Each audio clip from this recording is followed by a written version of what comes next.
ആരാധ്യൻ യേശുപരാ, വണങ്ങുന്നു ഞാൻ പ്രിയനേ.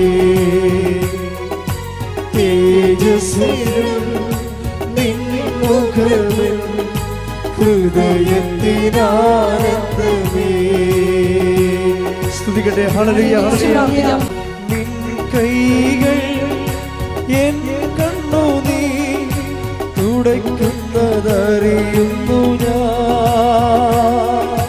നിൻ കൈകൾ എൻ കണ്ണുനീർ തുടയ്ക്കുന്നതറിയുന്നു ഞാൻ. ആരാധ്യൻ യേശുപരാ, വണങ്ങുന്നു ഞാൻ പ്രിയനേ. തേജസ്സിലും നിൻമുഖമിൽ ഹൃദയത്തിനാനന്ദമേ. എൻ്റെ പ്രിയപ്പെട്ടവരെ, ദൈവത്തിരുസന്നിധിയിൽ സന്തോഷത്തോടെ ഇരിക്കണം. നമുക്ക് കുറേ വിഷയങ്ങളുള്ളതാകാം. ഫസ്റ്റ് ബിഗിനേഴ്സ്, ആദ്യം വരുന്നവർ ശ്രദ്ധിക്കേണ്ടത്, നിങ്ങളൊരു പക്ഷേ ആദ്യം വരികയായിരിക്കും, ആലപ്പുഴ വരെ ആദ്യം കാണുന്ന ആൾക്കാരുണ്ടാവും. പക്ഷേ നിങ്ങളിരിക്കുന്ന സ്ഥലത്ത് ലക്ഷക്കണക്കിന് മനുഷ്യർ സാക്ഷ്യം പറഞ്ഞ ലോകത്തിലെ അപൂർവ സ്ഥലമാണ്. ഈ അനുഗ്രഹത്തിൻ്റെ തണലിലേക്കാണ് ദൈവം കെട്ട കാലത്ത് നിന്നെ കൈ പിടിച്ചുകൊണ്ട് വന്നിരിക്കുന്നത്. എൻ്റെ ദൈവവേദനെ, നീ ഇതാദ്യം നിൻ്റെ മനസ്സിൽ ഉറപ്പിക്കണം. ഇതൊരു ആക്സിഡൻ്റലായിട്ട് സംഭവിച്ച കാര്യമല്ല. ഞാനിവിടെ വന്നത് ഒരു ആകസ്മികമായി സംഭവിച്ചതല്ല. ദൈവം എന്നെ ഇവിടെ കൊണ്ടുവന്നതാണ്. എന്ന് പറഞ്ഞേ, ദൈവം എന്നെ ഇവിടെ കൊണ്ടുവന്നതാണ്. അപ്പം ആ ഒരു ബോധം ആദ്യമേ ഉണ്ടാകണം.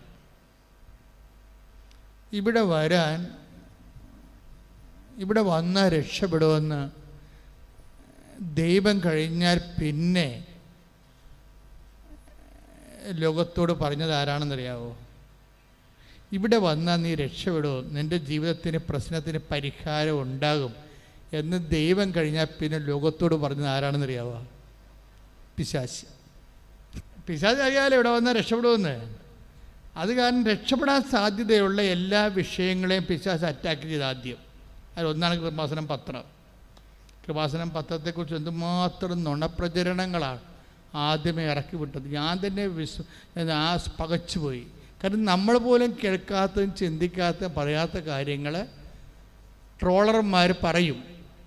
കൃപാസനം പത്രം അരച്ച് കലക്കി കുടിച്ച് ആശുപത്രിയിലായി, ദോശ ചുരുട്ടി, അതൊക്കെ എല്ലാം പിശാച് കൃത്യമായിട്ട് ചെയ്ത ടാർജറ്റ്. കാര്യം പിശാചിനറിയാം ഈ സാധനം രക്ഷപ്പെടും, മനുഷ്യർ രക്ഷപ്പെടുമെന്ന് അറിയാം. മനുഷ്യർ ഇതുകൊണ്ട് രക്ഷപ്പെടുമെന്ന് പിശാചിനറിയാം. അതുകൊണ്ട് ആദ്യം അറ്റാക്ക് ചെയ്തത് പത്രത്തെയാണ്. ഞങ്ങളെന്ത് ചെയ്ത് പതുക്കെ നിന്ന് ഒരു ഡിസ്ക്ലൈമറൊക്കെ കൊടുത്ത് പതുക്കെ നിന്ന് പ്രാർത്ഥിച്ചു നിന്ന് പത്രം അതിനേക്കാൾ ഗംഭീരമായി ദൈവം ഇന്ന് ഉപയോഗിച്ചുകൊണ്ടിരിക്കുകയാണ്. ഇന്നലെ ഒരു സാക്ഷ്യമുണ്ട്. ഇന്നലെ സാക്ഷ്യത്തിന് ഒരു ചേച്ചി, അവിടെ എന്നാ വേറെ അവിടെ പ്രിയ, വയനാടെന്ന്, നല്ല സാക്ഷ്യം. ഒരു എഡ്യൂക്കേറ്റഡാണ്, നേഴ്സാണ്. പക്ഷെ അവരുടെ ഒരു ജീവിതാനുഭവം വ്യത്യസ്തമാണ്. കാര്യം ഇപ്പോഴേ നിങ്ങൾക്കറിയാമല്ലോ, ഈ പണ്ട് ഇല്ലാതിരുന്ന ഈ അഭ്യസ്ത വിദ്യരുടെ ഡിപ്രഷൻ രോഗങ്ങളുടെ എണ്ണം കൂടിയിട്ടുണ്ട് ഇപ്പോഴ്. പണ്ട് അതില്ലായിരുന്നു, ആൾക്കാർക്ക് നല്ല ധൈര്യമായിരുന്നു. ഇപ്പോഴെന്തോ ഇപ്പം ഞാൻ ആൾക്കാരെ വന്ന് പ്രാർത്ഥിക്കുമ്പോൾ ആൾക്കാരുടെ ചീട്ട് നോക്കുമ്പോൾ അവിടെ ഡിപ്രഷൻ എഴുതി വെക്കും. ചിലരുടെ ഓഫീസിലോട്ട് കാര്യം ഫീഡ് ചെയ്യുമ്പോൾ അവരതിനെ നോട്ട് ചെയ്യണതാണ് ഡിപ്രഷൻ. എന്നിട്ട് അതിൻ്റെ അകത്ത് എല്ലാം ഉണ്ട്. മാനസികമുണ്ട്, മാനസിക തകർച്ച ഉണ്ട്, ആത്മഹത്യാ പ്രവണത ഉണ്ട്, നിരാശയുണ്ട്. ഇനി എന്തിനാണ് ജീവിക്കണത്, എന്നാത്തിനാണ് ജീവിക്കണം എന്നുള്ള ചിന്തയുണ്ട്. ഇനി എങ്ങനെ എനിക്ക് ജീവിക്കാൻ പറ്റുമോ, അതിജീവിക്കാൻ കഴിയുമോ എന്നുള്ള വിഹ്വലതയുണ്ട്. എല്ലാത്തിനെയും കൂടി ഒരു പേരാണ് ഡിപ്രഷൻ എന്ന് എഴുതിയത്. അവൾ പറയണത് എനിക്ക് കുഞ്ഞുനാൾ മുതൽ ഡിപ്രഷനാണെന്നാണ് പറയണത്. കുഞ്ഞുനാൾ മുതൽ ഡിപ്രഷനാണ്. അപ്പോൾ അതുകൊണ്ട് ഞാനൊരു പണി ചെയ്യും. എന്താണ്? ഞാൻ പഠിക്കണ കാലത്ത് എനിക്ക് പേടിയായത് കാരണം, ആളിന് ബേസിക്കായിട്ട് ഫിയർ ഉള്ള ആളാണ്.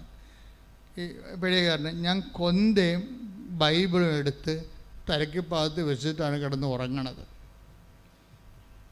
അപ്പോൾ ഇപ്പോൾ ഉടമ്പടി എന്നും പറഞ്ഞൊരു പാട്ട് ഒരാൾ ഇറക്കിയിട്ടില്ലേ, നമ്മുടെ അക്കൗണ്ട് നോക്കിയാൽ കാണുമോ, നല്ല പാട്ടാണ്. അതിലവർ പറയണത് ഉടമ്പടി നേർച്ച വസ്തുക്കളെക്കുറിച്ച് പറയണത് കൃപാസം പത്രമായാലും ഉപ്പായാലും ഉടമ്പടി തൈലമായാലും അവർ പറയണത് ഉടമ്പടി എടുത്തപ്പോൾ എനിക്ക് മോശയുടെ വടി കിട്ടിയെന്നാണ് പറയണത്.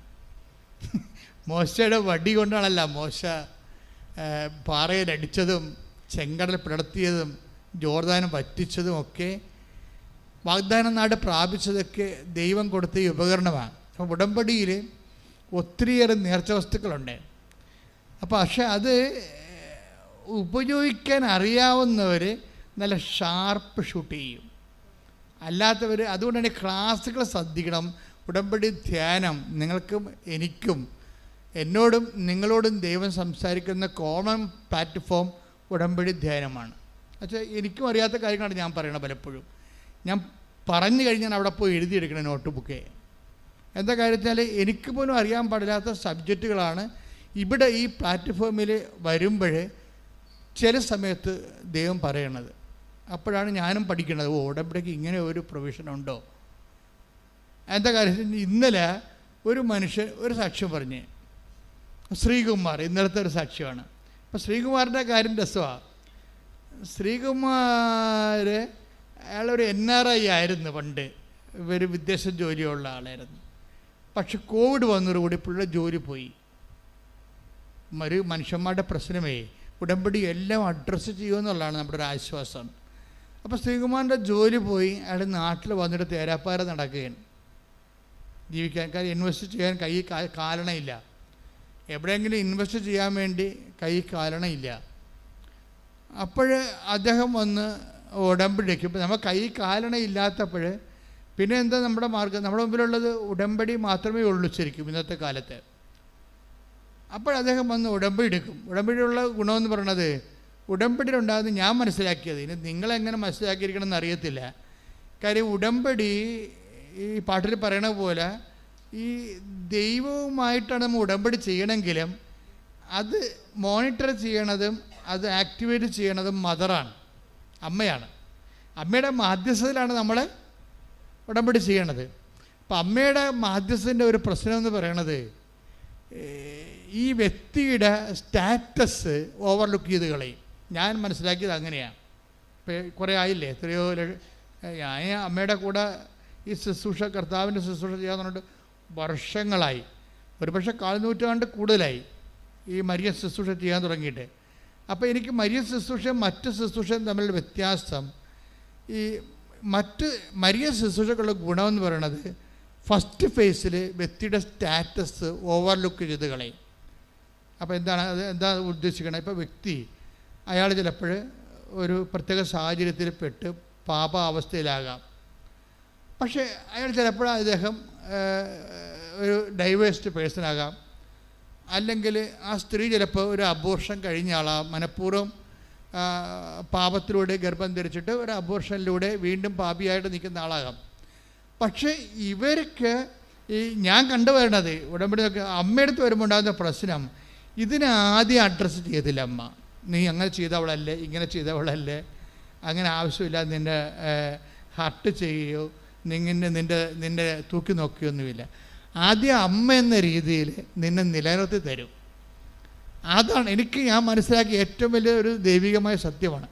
നിൻ്റെ അവസ്ഥ എന്തായാലും ആദ്യം നിന്നെ ദൈവം, നീ ഇപ്പം ഭർത്താവിനെതിരെ കേസ് കൊടുത്തേ വന്ന ആളാണെന്ന് വിചാരിച്ചോ, അല്ലെങ്കിൽ ഭാര്യയ്ക്കെതിരെ കേസ് കൊടുത്തിട്ട് നിൻ്റെ താല്പര്യത്തിന് പറ്റുന്ന രീതിയിൽ കുടുംബജീവിതം കൊണ്ടുപോകാത്തപ്പോൾ നിനക്ക് വിറഞ്ഞ് നീ മനുഷ്യത്വരഹിതമായി പെരുമാറിയിട്ടിടവെന്ന് നിൽക്കണം വിചാരിച്ചു.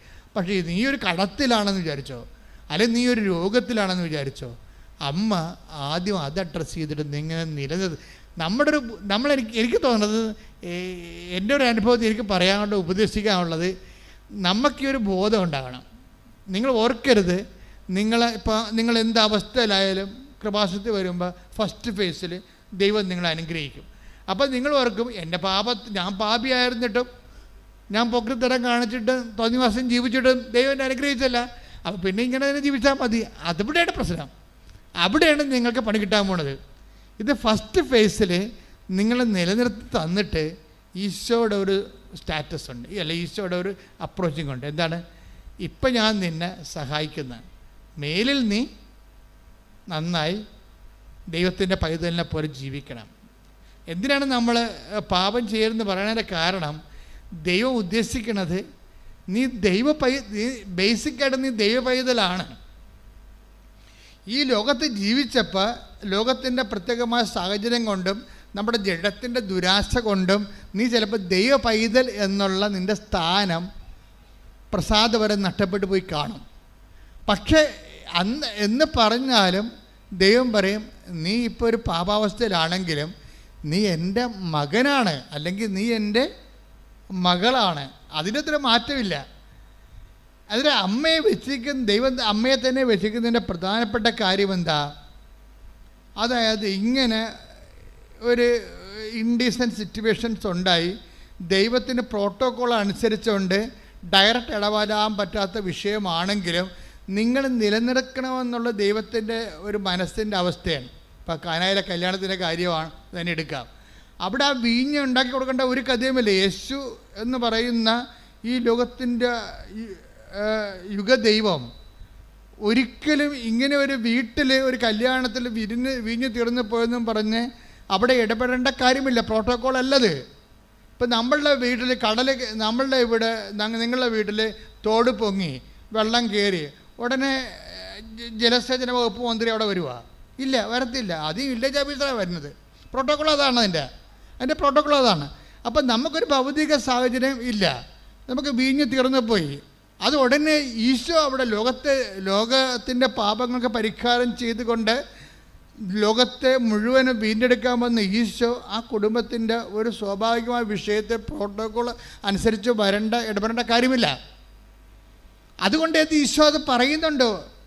എന്താണ് എനിക്കും നിനക്കും എന്താണ് ഈ വിഷയത്തിൽ? കാര്യം ഇത് ഒരു പ്രോട്ടോക്കോൾ നിരക്കാത്ത വിഷയമാണ്. പക്ഷേ എന്താണ് ഈശോ ചെയ്യണത്? എന്നിട്ട് അങ്ങനെയാണെങ്കിൽ ഇപ്പോൾ നിൻ്റെ കടമാകാം, നിൻ്റെ ജോലിയാകാം, നിൻ്റെ പ്രൊമോഷൻ വിഷയമാകാം. ഇന്നലെ ഡോണി ജോൺ എന്നൊരാൾ സാക്ഷ്യപ്പെടും. ഈ ഡോണി ജോണിൻ്റെ പ്രശ്നം എന്ന് വെച്ചാൽ പുള്ളിക്കാരനൊരു കോഓപ്പറേറ്റീവ് സംഘത്തിലെ സെക്രട്ടറിയാണ്.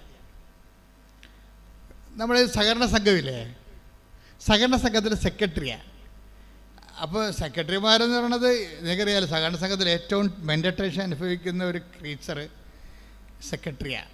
ബോർഡിൻ്റെ സെക്രട്ടറി ഉണ്ടാവും, നാട്ടുകാരുടെ ഉണ്ടാവും, പിന്നെ മോളിൽ നിന്ന് വരുന്ന ജില്ലാ കോപ്പറേറ്റീവ് ബാങ്കിൻ്റെ നിരീക്ഷണങ്ങളുണ്ടാകും. എല്ലാം കൊണ്ട് പിന്നെ ബോർഡിന് തന്നെ അനാവശ്യമായ കൈകടത്തലുണ്ടാകും. ചിലപ്പോൾ ഇവരുടെ ജോലി തന്നെ ബോർഡിൻ്റെ ബോർഡ് ഇങ്ങനെ ഇവർ അപ്പോയിൻ്റ് ചെയ്തിരിക്കണ കാരണം ബോർഡിലെ ആൾക്കാരിങ്ങനെ മീശ പിരിക്കും. അങ്ങനെ ഒരു വല്ലാത്ത ജോലിയാണ് ഈ കോപ്പറേറ്റീവ് സെക്രട്ടറി എന്ന് പറയുന്ന ജോലി എന്ന് പറയുന്നത്. ഈ മനുഷ്യൻ ഇതുകൊണ്ട് ഡിപ്രഷനായി. കണ്ട, വീണ്ടും നോക്കിയേ, ഡിപ്രഷൻ കേസ് ഇപ്പോൾ വന്ന് കണ്ട, എനിക്ക് ഡിപ്രഷനായി കഴിയുമ്പോൾ സ്വാഭാവികമായിട്ട് കണക്ക് സമയത്ത് എഴുതാൻ പറ്റത്തില്ല, എൻട്രി മറന്നു പോകും, പിന്നെ ക്യാരി ഓവർ ചെയ്യാൻ പറ്റത്തില്ല, പിന്നെ അത് ഓഡിറ്റിങ് പ്രോബ്ലംസ് ഉണ്ടാകും. അപ്പോൾ അങ്ങനെ ഇഷ്യൂസ് ഡെവലപ്പ് ചെയ്ത് വന്ന് ഇതൊന്നും അറിയാമല്ലോ. പിന്നെ എന്താ വെച്ചാൽ പിന്നെന്ന് പറഞ്ഞാൽ ആ ഒരു വകുപ്പ് വെച്ചുകൊണ്ട് ഇയാളെ മാറ്റിയിട്ട് ബോർഡ് വേറെ ആളെ വെക്കും ഉടനെ. കാര്യം എന്താ, ഒരു ആളെ വെച്ചാൽ ചിലപ്പോൾ 10 ലക്ഷത്തിനൊക്കെ ആയിരിക്കും വെക്കണത്. ബോർഡിന് പൈസ കിട്ടും. എല്ലാ ബോർഡുകാരും പൈസ വാങ്ങിക്കുന്നുണ്ടെന്ന് അറിയത്തില്ല, മേടിക്കണം നിർബന്ധമില്ല. പക്ഷേ ചില ബോർഡൊക്കെ പൈസ വാങ്ങിച്ചത് തന്നെയാണ് ഈ ഉദ്യോഗം കൊടുക്കുന്നത്. അപ്പം അതുകൊണ്ട് സ്വാഭാവികമായിട്ട് ഈ പോസ്റ്റ് പോയാൽ വേറെ ആളെ വെച്ചാൽ അവർക്ക് ബോർഡിന് പൈസ കിട്ടും. അപ്പം അതുകൊണ്ട് തന്നെ ഇത് ഒരു ചാലഞ്ചിങ് പോസ്റ്റാണ്. ഈ മനുഷ്യൻ ഡിപ്രഷൻ ആയി കഴിഞ്ഞപ്പോൾ ഉടനെ പോസ്റ്റ് പോയിട്ട് പിന്നെ എന്താ മാർഗം? ഉടമ്പടിയേ ഉള്ളൂ. ഇന്നത്തെ മനുഷ്യൻ്റെ അവസ്ഥ അങ്ങനെയാണ്. എന്തെങ്കിലും സംഭവിച്ചാൽ അപ്പം തന്നെ വണ്ടി പിടിച്ച് ആൾക്കാർ അമ്മയെടുത്ത് വരും. അമ്മേ, കുഞ്ഞുങ്ങളെ പോറ്റാൻ മാർഗമില്ല, എൻ്റെ തന്നെ കുഴപ്പമാണ്, ഡിപ്രഷനാണ് എനിക്ക്, അതും പറയും. നമുക്കിത് രണ്ടും പറയാൻ പറ്റിയത് ഗവൺമെൻറ്റിനോട് പറയാൻ പറ്റത്തില്ല. അമ്മ എനിക്ക് ഡിപ്രഷൻ ആണെന്ന് പറയാൻ പറ്റില്ല. നമ്മൾ ഗവൺമെൻറ് പറഞ്ഞാൽ പറയും ഡിപ്രഷനാണ്, ഇപ്പോൾ വീട്ടിൽ പോയി ഇരിക്കാൻ പറയും. വേറെ നിങ്ങൾക്ക് പറ്റണ വല്ല വല്ല വല്ല ബോർസെ കടയോ സിഗരറ്റ് കടയൊക്കെ ഇട്ടിട്ട് വീട്ടിൽ ഇരിക്കാൻ പറയും. അതേ പറയുന്നത്. ആരോട് ചോദിച്ചാലും പറയും അത് നിങ്ങൾ വീട്ടിൽ പോയി വല്ല ചെറിയ മാടക്കടവലും ചെയ്യാൻ പറയും. നിങ്ങൾക്ക് ഡിപ്രഷൻ അല്ലേ? പക്ഷേ നമുക്ക് മനുഷ്യന്മാരോട് പറയാൻ പറ്റത്തില്ല. പക്ഷേ നമ്മൾക്ക് ഇത് രണ്ടും പറയാൻ പറ്റും. എനിക്ക് എൻ്റെ കുഞ്ഞുങ്ങളെ പോറ്റാൻ നിവൃത്തിയില്ല, എനിക്ക് ഡിപ്രഷനാണെന്ന് ഈ രണ്ടും പറയാൻ പറ്റുന്ന സ്ഥലം എവിടെയുണ്ട്? അമ്മ സന്നിധാനമേ ഉള്ളൂ. ശരിക്കും പറഞ്ഞ് ആ മനുഷ്യൻ അത് പിന്നെ പറയണത് പച്ചക്ക് പറയണമെന്നേ ഉള്ളൂ. പറയണത് ഒക്കുക കിട്ടിയ കുട്ടി എന്നൊക്കെ പറഞ്ഞുകൊണ്ട് ഒത്താക്കൊള്ളാം ഇങ്ങനെ പറയുന്നത്. കണ്ണടച്ച് കുത്തണ പോലെ നിങ്ങൾ PSC പരീക്ഷ എഴുതണ പോലെ ഒക്കണേ ഒന്ന് അങ്ങനെ കുത്തരും. പരീക്ഷ ചില ആൾക്കാരുടെ പരീക്ഷ കുത്തണ പോലെയാണ് ഉടമ്പടി ചെയ്യണതേ. ഒക്കണേ ഒക്കട്ടെ എന്ന് പറഞ്ഞുകൊണ്ട് അങ്ങനെ വന്നാൽ ദൈവത്തിന് ഇത് ഫ്രോഡാണെന്ന് അറിയാം. നിങ്ങളുടെ ഉടമ്പടി ഫേക്കാകും ഉടനെ. കാര്യം എന്താ? നിങ്ങൾ അതിൻ്റെ ഒരു consider amount of faith invest ചെയ്തിട്ടില്ല, ഒരു സിൻസിയറിറ്റി ഇൻവെസ്റ്റ് ചെയ്തിട്ടില്ല. നിങ്ങളുടെ സത്യസന്ധതയോ ആ ഉടമ്പടി എന്ന് പറയുമ്പോൾ വിശ്വസ്തതയുടെ ഭാഗമാണ് സത്യസന്ധത. അപ്പോൾ നിങ്ങൾ ഉടമ്പടി ചെയ്യുമ്പോൾ ഒക്കുമായിരിക്കും അല്ലേ, അയാൾക്ക് കിട്ടിയല്ല പക്ഷെ അപ്പോൾ പറയാം മറ്റവർക്ക് കിട്ടിയിട്ടില്ല. അപ്പോൾ ഇതൊക്കെ ചിന്തിച്ചുകൊണ്ട് കിട്ടട്ടെ അല്ല ആലപ്പുഴ വന്നില്ലേ ആദ്യം ഒരു വണ്ടിക്കാശല്ലേ പോയുള്ളൂ എന്ന് പറഞ്ഞാൽ എഴുതിയിടുന്നവരുണ്ട്. അങ്ങനെയുള്ള മരമാക്കറുകൾക്ക് ഈ ജന്മത്തുടമ്പടി നിന്ന് ഒന്നും കിട്ടത്തില്ല. എന്താ കാര്യം വെച്ച് കഴിഞ്ഞാൽ അവർക്ക് അതിൻ്റെ ഉടമ്പടിയിൽ ദൈവം ഉദ്ദേശിക്കുന്ന ഒരു consider amount of faith and fidelity and sincerity അവർ ഇൻവെസ്റ്റ് ചെയ്യണില്ല. ആത്മാർത്ഥതയോ സത്യസന്ധതയോ ഇല്ല. അവർ ദൈവത്തെ പരീക്ഷിക്കണ മറ്റൊരു പിശാചായിട്ട് വരും. അതാ സംഭവം. ഉടമ്പടി തെറ്റിച്ചാണ് ചെയ്യണമെങ്കിൽ നിങ്ങളുടെ യഥാർത്ഥ സ്വഭാവത്തിൽ നിങ്ങളെ പിശാചാണ്. എന്താ കാര്യം? ദൈവത്തെ നിങ്ങൾ പരീക്ഷിക്കുകയാണ്. ദൈവത്തെ പരീക്ഷിക്കാൻ വേണ്ടിയാണ് നിങ്ങളത് ചെയ്യണത്. അപ്പോൾ ദൈവത്തെ പരീക്ഷിച്ച ആളാരാണ്? പിശാചാണ്, സംശയമില്ല. യേശുവിനെ പരീക്ഷിച്ച ആളാരാണ്? പിശാചാണ്. അപ്പോൾ നിങ്ങൾ പരീക്ഷ സംശയത്തോടെയാണ് നിങ്ങൾ ഉടമ്പടി ചെയ്തെങ്കിൽ തീർച്ചയായിട്ടും 2 കൊമ്പ് ഒരു വാലും നിങ്ങൾക്ക് അവകാശപ്പെട്ട സംഭവമാണ്. അത് നിങ്ങൾക്ക് വേണമെങ്കിൽ ഞങ്ങളുടെ ഓഫീസിൽ നിന്ന് മേടിക്കാം. 2 കൊമ്പ് ഒരു വാലും എന്നുവെച്ചാൽ നിങ്ങൾ പിശാചാണ്. ദൈവത്തെ പക്ഷെ ചില ആൾക്കാരുണ്ട്, അവർ മനസ്സിൽ വീട്ടിൽ നിന്ന് ഇറങ്ങുമ്പോൾ തന്നെ കരുതും അമ്മയുടെ മണ്ണി ചവിട്ടി കിട്ടിയാൽ മതി എന്ന് പറയും. വേറെ ഒന്നും ചെയ്യണ്ട. അവർ വീട്ടിൽ നിന്ന് ഇറങ്ങണത് തന്നെ ഉടമ്പടി കണക്ക് വിധിക്കട്ടെ, അമ്മയുടെ മണ്ണിലൊന്ന് ചവിട്ടി കിട്ടിയാൽ മതി എന്ന് പറയും. അവർ ചവിട്ടി കിട്ടുമ്പോൾ തന്നെ സുഗന്ധം അടിക്കാൻ തുടങ്ങും. അത് അവരുടെ ഫെയ്ത്ത് അതാണ്. അവർ ചവിട്ടുമ്പോൾ തന്നെ അവർ പറയും എൻ്റെ അച്ഛാ വാതിക്കെ ചവിട്ടിയപ്പോൾ തന്നെ ഇത് എവിടുന്നാണ് സുഗന്ധം എന്നറിയാൻ പറ്റുന്നത്. അതവരെ ഫോളോ ചെയ്തുകൊണ്ട് അവരുടെ കൂടെ പോകും. ആ വീടുകളിൽ അവരുടെ വീട്ടിലേക്ക് അത് അവസാനം വരെ നിൽക്കുകയും ചെയ്യും. അത് വീട് വരെ പോകും. ഇഷ്യൂ ഉണ്ടാകുന്ന സമയത്തൊക്കെ സുഗന്ധം പിന്നെയും വന്നുകൊണ്ടിരിക്കും. എന്ന് വെച്ച് കഴിഞ്ഞാൽ ഭയപ്പെടേണ്ട ഞാൻ നിൻ്റെ കൂടെയുണ്ടെന്നാണ്. ഭയപ്പെടേണ്ട ഞാൻ നിൻ്റെ കൂടെയുണ്ട് എന്ന് പറയുന്ന വചനം ഒരു വാഗ്ദാനമാണ്. ആ വാഗ്ദാനം നമുക്ക് മരിയൻ അനുഭവത്തിൽ വരുമ്പോൾ സുഗന്ധാഭിഷേകമായിട്ടാണ് പലരും അനുഭവിക്കുന്നത്. ഒന്ന് ശ്രദ്ധിക്കട്ടെ മക്കളെ. യേശുവേ സ്തോത്രം. പരിശുദ്ധ പരമദിവ്യകാരുണ്യത്തിന് എന്നേരവും ആരാധനയും സ്തുതിയും പുകഴ്ചയും ഉണ്ടാകട്ടെ. അപ്പോൾ ഈ ഡോണില്ലേ, അതായത് ഡോണി ജോണിൻ്റെ വിഷയം വളരെ ഉടമ്പടി എടുത്തിട്ട് ഇവിടെ ആൾക്കാർ വരുമ്പോൾ ഇവൻ ഭയങ്കര പെർപ്ലസ്ഡാണ്. എന്താണ് പറയേണ്ടത്, എങ്ങനെ അവതരിപ്പിക്കേണ്ടത്, എങ്ങനെ ജീവിക്കണത്, എത്ര കാലം ഇങ്ങനെ പോകും, എൻ്റെ അവസാനം എന്താണ്, നോ ഐഡിയ. അപ്പോൾ ഇവൻ്റെ ഈ ഇന്ന് പരവേശം പരിഭ്രമം കണ്ടപ്പോൾ ഞാൻ ചോദിച്ചു exact what you want exactly, നിനക്ക് എന്താ വേണ്ടതെന്ന് പറഞ്ഞു. അപ്പോൾ അവൻ എന്നോട് അത് തന്നെ പറഞ്ഞ്, ഡോണി എന്താ പറഞ്ഞത്, എനിക്ക് ഡിപ്രഷനാണ്, എൻ്റെ സംഘം ജോലി, എൻ്റെ സെക്രട്ടറി ജോലി പോയി, ഞാൻ എന്ത് ചെയ്യും? അപ്പോൾ ഉടനെ എന്താ ചെയ്യണത്, അവൻ്റെ ആ പേപ്പറെല്ലാം അതുപോലെ വാങ്ങിച്ചിട്ട് മാതാവിൻ്റെ അടുത്ത് സെയിം എന്താണ് പറയണത്, അവന് ഡിപ്രഷനാണ്, അവൻ്റെ കുഞ്ഞുങ്ങളെ പോറ്റാൻ മാർഗമില്ല, ഓവർ, തീർന്നു. ബാക്കിയെന്ന് പറയുന്ന കൃപാസനത്തിൻ്റെ ആസ്തിയാണ്. ആസ്തി എന്ന് വെച്ച് കഴിഞ്ഞാൽ ഒരു വല്ലാത്ത ആസ്തിയാണ്. വർഷം 10-32 കൊല്ലം കടലിലും കരയിലുമായി നടത്തിയ കൺവെൻഷൻസും, ഞാൻ 2 മണി രാത്രി തൊട്ട് 3 മണിക്ക് ഞാൻ വൈകുന്നേരം 6 മണിക്ക് വലിയ ധ്യാനം നടക്കുന്ന സമയത്ത് വൈകുന്നേരം 6 മണിക്ക് ഞാൻ ആൾക്കാരെ ഇറങ്ങണത് വെളുപ്പിന് 4 മണിക്കാണ്. തല പൊട്ടണ പോലെ ഇരിക്കുക അവിടെ ആ സമയത്ത് ആൾക്കാരെ കണ്ടു. ഇതെല്ലാം ഇത് ആസ്തിയാണ്. ഈ മനുഷ്യന്മാരുടെ സംഭവങ്ങളെല്ലാം കേട്ട് കേട്ട് അവസാനത്തെ ആൾ കൃപാസനത്തിൽ ഇറങ്ങുമ്പോൾ വെളുപ്പിനായി പോകും. രാത്രി മുഴുവൻ അതിന് അങ്ങനെ എത്രയോ കൊല്ലം 2004 മുതൽ തുടങ്ങിയ 2000 കോവിഡ് വരെയുള്ള കാലം അതിൽ ആസ്തിയാണ്. വാരിക്കെട്ടി പ്രാർത്ഥിക്കേണ്ട കാര്യമില്ല, നല്ല ആസ്തിയുണ്ട്. ദൈവതിരുസന്നിധിയിൽ ജനങ്ങളുടെ കൂടെ നിന്നും അവിടെ കണ്ണുനീര് കർത്താവിൻ്റെ തിരുസന്നിധിയിൽ വെച്ചും അതിനുവേണ്ടി ഉപവസിച്ചും ഒക്കെ നല്ല ആസ്തിയുണ്ട്. അപ്പോൾ ഈ വിഷയം പറഞ്ഞാൽ മതി, ഡോണിൻ്റെ ജോലിയില്ല, അവന് ഡിപ്രഷനാണ്, അത്രേ ഉള്ളൂ. അപ്പോൾ ഇത് നോട്ട് ടൈം. മാതാവ് അത് മേടിച്ചിട്ട് അങ്ങനെ തന്നെ ഒരു പച്ചമഷിക്ക് അങ്ങോട്ടൊരു റീസ്റ്റേറ്റ് ചെയ്യണം പറഞ്ഞൊരു ഒപ്പിട്ടാൽ മതിയല്ല, സെക്കൻഡുകൾക്കുള്ളിൽ അവനെ തിരിച്ചെടുത്ത് ശ്രുതികട്ടെ ഹല്ലേലൂയ. നന്ദി യേശുവേ, ശ്രുതികട്ടെ ഹല്ലേലൂയ. അതായത് ആസ്തി എന്ന് അച്ഛൻ പറഞ്ഞപ്പോൾ നിങ്ങൾ എന്താ വിചാരിച്ചത്? ആത്മരക്ഷയ്ക്ക് വേണ്ടി ഒരു വ്യക്തി ചെയ്യുന്ന പ്രേക്ഷിത നടപടിക്രമങ്ങളാണ്.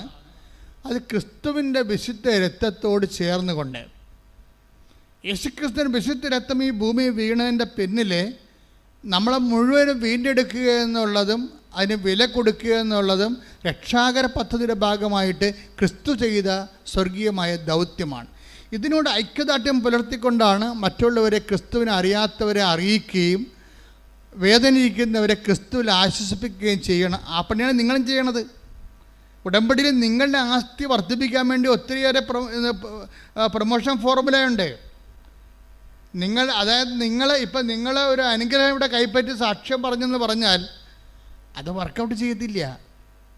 കാര്യം നിങ്ങൾക്കറിയാമല്ലോ, ബാങ്കിൽ കിടക്കണ പൈസ നമ്മൾ എടുത്തോണ്ട് ഇരുന്ന് കഴിഞ്ഞാൽ തീർന്നു പോകും അല്ലേ?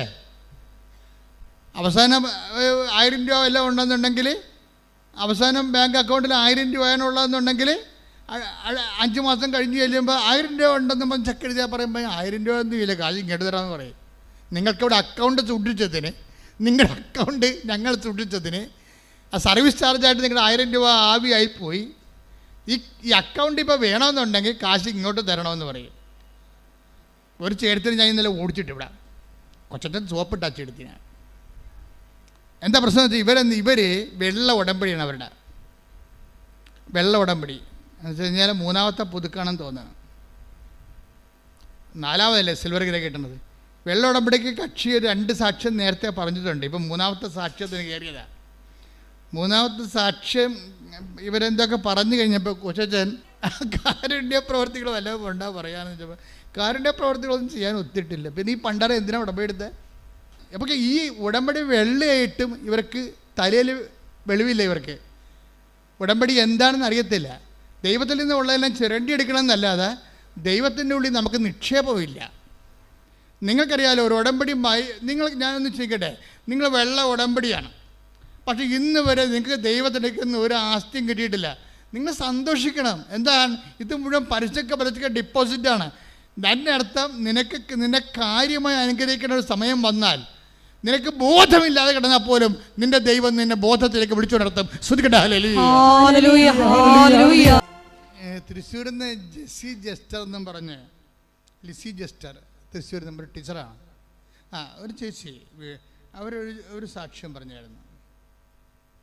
അവർ ടീച്ചറാണ്, ലിസി ജസ്റ്റർ. ഇന്നലെ പറഞ്ഞ സാക്ഷ്യമാണ്. നിങ്ങളൊന്ന് ശ്രദ്ധിച്ചാൽ സാക്ഷ്യത്തിൻ്റെ ക്വാളിറ്റിയൊക്കെ വല്ലാണ്ട് അങ്ങനെ കൂടുന്നുണ്ടേ. അതായത് ഉടമ്പടിയുടെ മുഴുവനും ആത്മാവ് പ്രത്യേകിച്ച് എഡ്യൂക്കേറ്റഡ് ആൾക്കാരെ സാക്ഷ്യം നിങ്ങൾ ശ്രദ്ധിക്കണം. ഇതിൻ്റെ ഒരു പ്രോബ്ലം വന്നത് ഇപ്പോൾ നമ്മൾ അഭിമുഖീകരിക്കുന്നൊരു പ്രശ്നം, എഡ്യൂക്കേഷൻ കുറവുള്ളവർക്ക് ഉടമ്പടിയെക്കുറിച്ച് ഒരു ഐഡിയ, അതിനെ കറക്റ്റ് ആക്ടിവേറ്റ് ചെയ്യാൻ പറ്റണില്ല. കാര്യം ഇത് വളരെ മാത്തമാറ്റിക്കലായിട്ട് നമ്മൾ പ്രേസ് ചെയ്യണമാണല്ലോ. ഇതെല്ലാം ഒരു പ്രത്യേക പ്രോജക്റ്റ് പോലെ വരണത്. അതുകൊണ്ട് ഇതിൻ്റെ ഓരോ നടപടിക്രമങ്ങളെ നല്ല ശ്രദ്ധയോടെ ചെയ്ത് വൃത്തിയായിട്ട് ഇത് ഇൻവെസ്റ്റ് ചെയ്യുന്ന ആൾക്കാരുണ്ട്. അവർക്കൊക്കെ പടപടാന്ന അനുഭവങ്ങളാണ്. ചില ആൾക്കാർക്ക് ശ്രദ്ധിക്കത്തില്ല. അതുകൊണ്ടാണ് ഞാൻ ചിലർ ചെവി കേൾക്കാൻ പാടില്ല, കണ്ണ് കാണാൻ പാടില്ല എന്ന് പറഞ്ഞ് ഉടമ്പടി ഇവിടെ വന്ന് ഉടമ്പടി എടുക്കും. ഈ ചെവി കേൾക്കാൻ പാടില്ലാത്തവരും കണ്ണ് കാണാൻ പാടില്ലാത്തവരും നിങ്ങൾ ഉടമ്പടി എടുക്കാൻ വിടരുത്.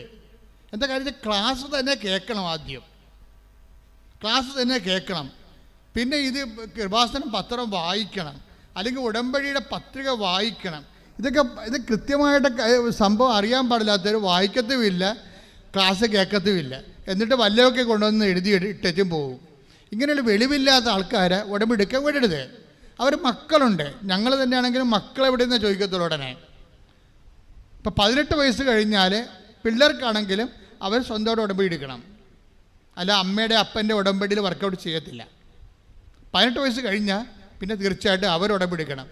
എന്താ സംഭവിക്കുക? ഇപ്പോൾ നീറ്റ് പരീക്ഷയൊക്കെ നടക്കണം, ഇന്നലെ കഴിഞ്ഞോ. അപ്പോൾ എന്താ സംഭവിച്ചു കഴിഞ്ഞാൽ പല ആൾക്കാർ അതിൻ്റെ അകത്ത് ഞങ്ങളിവിടെ ഫിൽട്ടർ ചെയ്ത് മാറ്റിക്കളഞ്ഞു. എന്താ കാര്യം? അവരുടെ കയ്യിൽ അവരുടെ ഉടമ്പടിയിലില്ല, അമ്മയുടെ ഉടമ്പടിയും കൊണ്ട് വന്നിരിക്കുക. അമ്മയുടെ ഉടമ്പടിയിൽ അവർ ഓഫീസിൽ ചോദിക്കും, നിങ്ങൾക്ക് എന്താ ഇൻവെസ്റ്റ്മെൻറ്റ്? ഒന്നുമില്ല. നിങ്ങൾ പ്രാർത്ഥിച്ചോ? ഇല്ല. രാവിലെ 5:30 എഴുന്നേറ്റ് പ്രത്യക്ഷ പ്രാർത്ഥിച്ചല്ലോ? ഇല്ല. പ്രവർത്തനം ചെയ്തോ? ഇല്ല.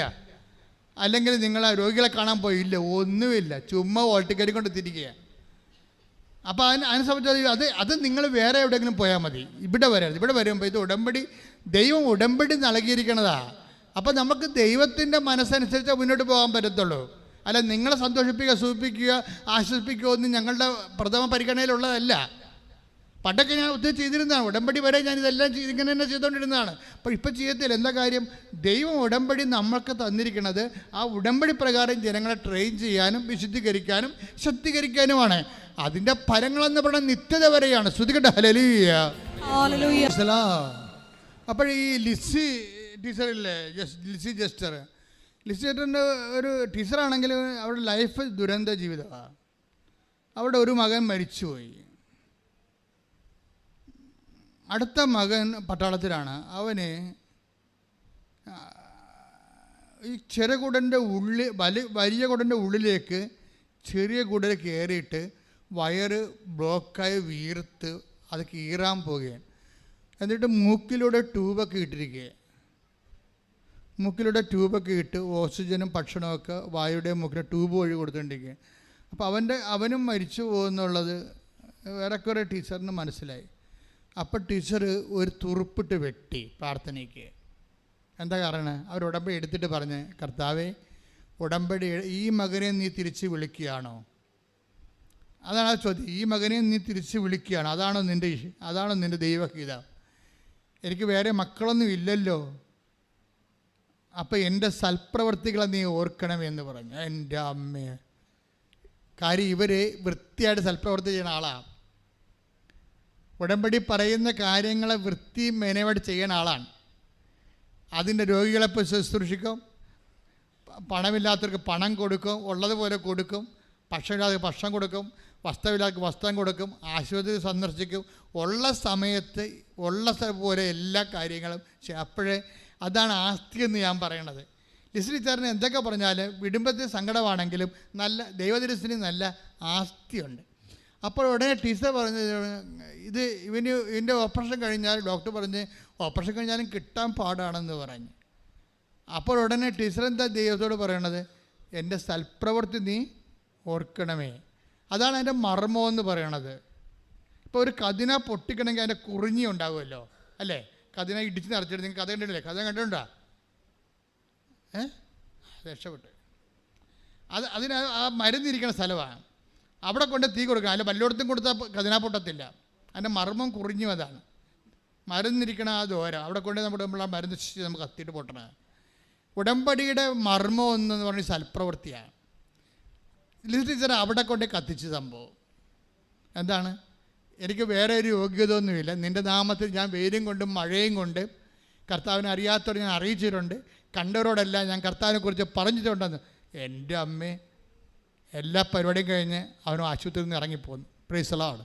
Price the Lord. ഹല്ലേലൂയ. എന്നുവെച്ചാൽ ആൾ സുഖപ്പെട്ട് ഈ ഒരൊറ്റ സംഭവത്തിൽ. ഇതാണ് ആസ്തി എന്ന് പറയണത്. നിങ്ങളെന്താ സംഭവിക്കുന്നത്? നിങ്ങൾക്ക് എന്താ സംഭവിക്കണമെന്ന് വെച്ച് കഴിഞ്ഞാൽ എനിക്ക് മനസ്സിലായിരിക്കണത്, പല ആൾക്കാരും ഭയങ്കര അകലെ നിന്ന് വണ്ടിയും പിടിച്ച് കാറും പിടിച്ചൊക്കെ വരും. കാറിൽ പകുതി ഉറങ്ങും, പകുതി വന്ന് ഉടമ്പടി തിയേറ്ററിൽ ഉടമ്പടി ക്ലാസ്സിലിരുന്ന് ഉറങ്ങും.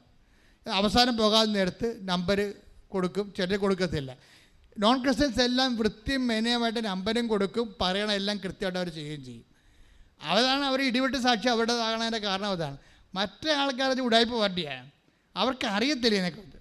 നന്മ പറഞ്ഞ പറയും, അതൊക്കെ കുറേ ചെല്ലിട്ടുള്ള ഇന്നസെൻറ്റിൻ്റെ ലോട്ടറി ടിക്കറ്റ് പോലെ പരിശുദ്ധം പറയും, ചെല്ലിട്ടാണ് പറയും. ഇങ്ങനെ ഇതെല്ലാം ചെയ്തിട്ടുള്ള ചെല്ലുകളാകുമ്പോൾ ഇവർ ഒന്നും ചെയ്യത്തില്ല. അതെന്ത് എന്താ പറഞ്ഞത്? ഇവരുടെ ഈ ഉടമ്പടി എന്ന് പറയണത് ഇങ്ങനെ ഈ എൻഡോസൾഫാൻ വീണ മരം പോലെ ഇരിക്കും, ഇങ്ങനെ കരിഞ്ഞുണങ്ങിയിരിക്കും. കരിഞ്ഞുണങ്ങി ഉടമ്പടി കുറേ ആൾക്കാർക്കുണ്ട്. അവർ ഉടമ്പടിയിൽ ഉണ്ടായിരുന്നതിനേക്കാളും അവിടെ സ്ഥിതി ഇപ്പോൾ മോശമായി. ഉടമ്പടി എടുക്കുന്ന മുമ്പ് ഇവർ കുറച്ചെങ്കിലും ദൈവതിരുസന്നിധിയിൽ വില ഉണ്ടായിരുന്നു. ഇപ്പോൾ ഇവർ പ്രഖ്യാപിത ഫ്രോഡായല്ല. ഉടമ്പടി എടുത്തിട്ട് ഉഴപ്പിക്കുമ്പോൾ എന്താണ് നിങ്ങളുടെ റിപ്പോർട്ടർ എന്താ പറയണത്? പ്രഖ്യാപിത ഫ്രോഡ്. വെച്ച് കഴിഞ്ഞാൽ പണ്ട് നിങ്ങൾ ഫ്രോഡായിരുന്നു, പക്ഷേ നിങ്ങൾ തിരിച്ചറിയത്തില്ലായിരുന്നു. ഇപ്പോൾ എന്താ, ഉടമ്പടി എടുത്ത് സൽപ്രവർത്തനം ചെയ്യാതെ പ്രവർത്തനം ചെയ്യാതെ വീട്ടിൽ വരുന്നവർക്ക് ഇങ്ങനെ പട്ടിക്കെട്ട് കൊടുക്കണ പോലെയും കോഴിക്കെട്ട് കൊടുക്കണ പോലെയും വല്ല മരുന്ന ഭക്ഷണമൊക്കെ കൊടുത്ത് ഇങ്ങനെ കൊടുത്ത് ദൈവത്തെ പറ്റിച്ച അവസാനം നിങ്ങൾ ഫ്രോഡായി, പ്രഖ്യാപിത ഫ്രോഡായി. പക്ഷേ നിങ്ങൾക്ക് ഈ ഉടമ്പടിയിൽ എന്താ ചെയ്യണത്? ഉടമ്പടിയുടെ സാക്ഷ്യങ്ങൾ പോലും ഇപ്പം ചിലരൊക്കെ ഇരുന്ന് പറയേ, ഒരു സാക്ഷ്യം വരാൻ വേണ്ടി ഞാൻ കാത്തിരിക്കുകയാണ്. എന്താണ്? അത് കേട്ടിട്ട് അപ്പം തന്നെ ഞാൻ ഷെയർ ചെയ്യും, അടുത്തത് വരാൻ വേണ്ടി പ്രാർത്ഥിച്ച് കാത്തിരിക്കും. ഇതിനിടയ്ക്ക് ഉടമ്പടി ധ്യാനത്തിലൂടെ ദൈവം അവരെ ഹെൽപ്പ് ചെയ്യും. ഒരു നട്ടം തിരിഞ്ഞിരിക്കുകയാണ്, പുകഞ്ഞിരിക്കുകയാണ്, എന്ത് ചെയ്യണമെന്ന്. അപ്പോൾ ഉടനെ ഉടമ്പടി ധ്യാനം വെച്ച് മാതാവ് ഉടമ്പടി ധ്യാനത്തിലൂടെ അവരോട് സംസാരിക്കും. അപ്പോൾ അവർക്ക് ഉറപ്പ് കിട്ടും, ഇതാണല്ലേ പരിപാടി, എന്നിങ്ങനെ ചെയ്യാം എന്ന് പറയും. എന്നുവെച്ചാൽ ദൈവം ഒരിക്കലും നമ്മുടെ അകലെയല്ല. ദൈവത്തെ അടുത്ത് കിട്ടണമെന്ന് ആഗ്രഹിക്കണവനെ ദൈവം അടുത്തുണ്ട്. ദൈവത്തെ അടുത്ത് കിട്ടുന്ന ഇപ്പം എന്താ പ്രശ്നം? ഞാനിപ്പോൾ നിങ്ങളെ ഇപ്പം ആരെ കണ്ടാലും ഞാൻ ഉപദേശിക്കും. ഇപ്പം ഞാൻ കഴിഞ്ഞ ദിവസങ്ങളിൽ ഒരു കന്യാസ്ത്രീ മടത്തി പോകാനിടയായി. ഇപ്പം നമ്മളിവിടെ നിന്ന് സിസ്റ്റർ സിക്കായിട്ട് ആശുപത്രി വീട്ടിൽ പോയപ്പോൾ ഞാൻ അവരെ കാണാൻ വേണ്ടി പോയി. അപ്പോൾ അവിടെ കുറേ കന്യാസ്ത്രീമാരുണ്ടായിരുന്നു. അവിടെ കുറേ ആസ്പിരൻസ് നൊവീഷ്യനുണ്ടായിരുന്നു. അപ്പോൾ എനിക്ക് ആസ്പിരൻസിനെയും നൊവീഷ്യനെയും കാണുമ്പോൾ എനിക്ക് ഭയങ്കര സന്തോഷമാണ്. കാര്യം അവർ സമർപ്പണത്തിലേക്ക് വരികയല്ലേ. അപ്പോൾ അവർക്ക് ഒരു ഉപദേശം കൊടുത്താൽ അവർ നിലനിൽക്കുമെന്നത്. അപ്പോൾ ഞാൻ അവരെ അരമണിക്കൂർ സിസ്റ്റേഴ്സിന് അവിടെ ചെന്നപ്പോൾ തന്നെ ഉപദേശിച്ച് എല്ലാവരെയും സഭയെക്കുറിച്ചും ഈശോയെക്കുറിച്ചും വചനത്തെക്കുറിച്ചും 10 ആളെ കിട്ടിയ അപ്പം സംസാരിക്കും. എന്തുകൊണ്ടാണ് ഞാൻ അങ്ങനെ സംസാരിച്ചത്? ഞാൻ മാതാവിനെ നേരിട്ട് കണ്ടതാണ്. എനിക്ക് ദൈവം എന്താണ്, നിത്യത എന്താണ്, ഈ ജോലിയുടെ ഗുണമെന്ത്, ഈ ശുശ്രൂഷയുടെ മെച്ചം എന്താണെന്നൊക്കെ എനിക്ക് നല്ലവണ്ണം അറിയാം. നിങ്ങളെ കണ്ടാൽ ഒരു അച്ഛൻ ദീസിനെക്കുറിച്ച് പറഞ്ഞില്ലെങ്കിൽ ഓർക്കുക, അയാളുടെ ലോഹയ്ക്ക് വെറുതെ ഒരു 800 രൂപയുടെ വിലയുള്ള ആ അച്ഛന് എന്താ കാര്യം? ക്രിസ്തു അയാളിലില്ല. അയാൾ പറയണത് വേറെ പല കാര്യമായിരിക്കും നിങ്ങളോട്. നമ്മുടെ കുടുംബം വിസിറ്റ് ചെയ്യാൻ വന്ന അപ്പോഴും അച്ഛൻ ക്രിസ്തുവിനോട് ഉപദേശിക്കാത്ത അച്ഛന്മാരുണ്ട്. അവർ വല്ല സാമ്പത്തിക വിഷയവും പരിയൊക്കെ പറഞ്ഞിട്ട് പൈസ എഴുതിക്കൊണ്ട് പോകും. അപ്പം നിങ്ങൾ തിരിച്ച് പറയണം, ഇതിങ്ങനെയല്ല അച്ഛാ ചെയ്യേണ്ടത്. എന്നിട്ട് നിങ്ങൾ ആ കുടുംബത്തിൻ്റെ വിഷയം എന്താ സംഭവിച്ചിരിക്കുന്നത്? ഇവർക്ക് കുറേ ആൾക്കാർക്കെങ്കിലും റിലേ പോയിട്ടുണ്ട്. ഞാൻ മനസ്സിലാക്കിയ അങ്ങനെ കുറേ ആൾക്കാർക്കെങ്കിലും ബോധ്യങ്ങൾ നഷ്ടപ്പെട്ടിട്ടുണ്ട്. ആ ബോധ്യം നഷ്ടപ്പെട്ട് കഴിഞ്ഞാൽ തീർച്ചയായിട്ടും ഉപദേശിക്കാൻ പറ്റത്തില്ല നമുക്ക് ആൾക്കാരാണ്. ബോധ്യം നഷ്ടപ്പെട്ടതാണ് സഭയിൽ ഉപദേശം കുറഞ്ഞത്. സഭയിൽ ഉപദേശം കുറഞ്ഞത് കൊണ്ടാണ് ജനങ്ങളെ വഴിപിഴച്ച് പോയത്. ഉപദേശം എന്ന് പറഞ്ഞാൽ വരവാണ്. നമ്മൾക്ക് വരത്തോടുകൂടി ഉപദേശിച്ചാൽ എത്ര പൈശാചിക അവസ്ഥ കിടന്നവനായാലും ശരി അവൻ നമ്മളെ അനുസരിക്കും. എന്താ കാര്യം? നമുക്കതിനുണ്ട്, കർത്താവ് നമുക്കതിൻ്റെ ഉപദേശ വരവുണ്ട്. അപ്പം അതുകൊണ്ട് തന്നെ നിങ്ങൾ ഇത് അച്ഛന്മാർക്ക് കന്യാസിമാർക്കും ഉള്ള സംഭവമല്ല, എല്ലാവർക്കും ഉപദേശിച്ചാണ്. നിങ്ങൾ ക്രിസ്തുവിനെ അറിഞ്ഞോ, നിങ്ങൾ ആ നിമിഷം മുതൽ ഉപദേശിയാണ്. ക്രിസ്തുവിനെ അറിഞ്ഞോ, ആ നിമിഷം മുതൽ നിങ്ങൾ ഉപദേശിയാണ്. കഴിഞ്ഞ ദിവസങ്ങളിലൊരു സാക്ഷ്യം ഉണ്ടായി. ഒരു മനുഷ്യന് അനുഭവം കിട്ടിയിട്ട്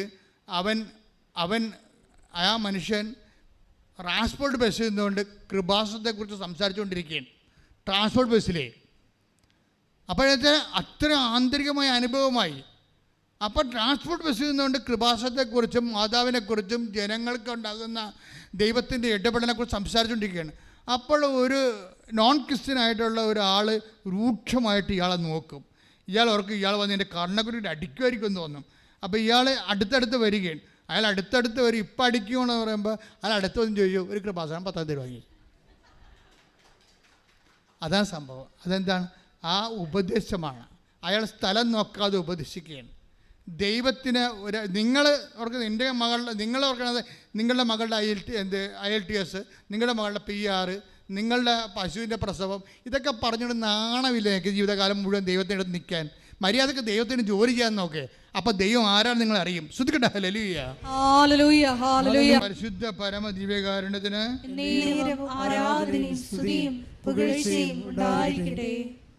എന്താണ് ഈ സാക്ഷ്യം എന്തിനാണ് ഇങ്ങനെ ഇടയ്ക്കിടയ്ക്ക് ഇപ്പോൾ ഒന്നിൽ കൂടെ സാക്ഷ്യങ്ങൾ വിശദീകരിക്കണമെന്ന് വെച്ചാൽ, ഒന്നാമത്തെ കാര്യം ഈ കേസ് സ്റ്റഡിയാണ് സാക്ഷ്യം. ഉടമ്പടിയുടെ കേസ് സ്റ്റഡിയാണ്.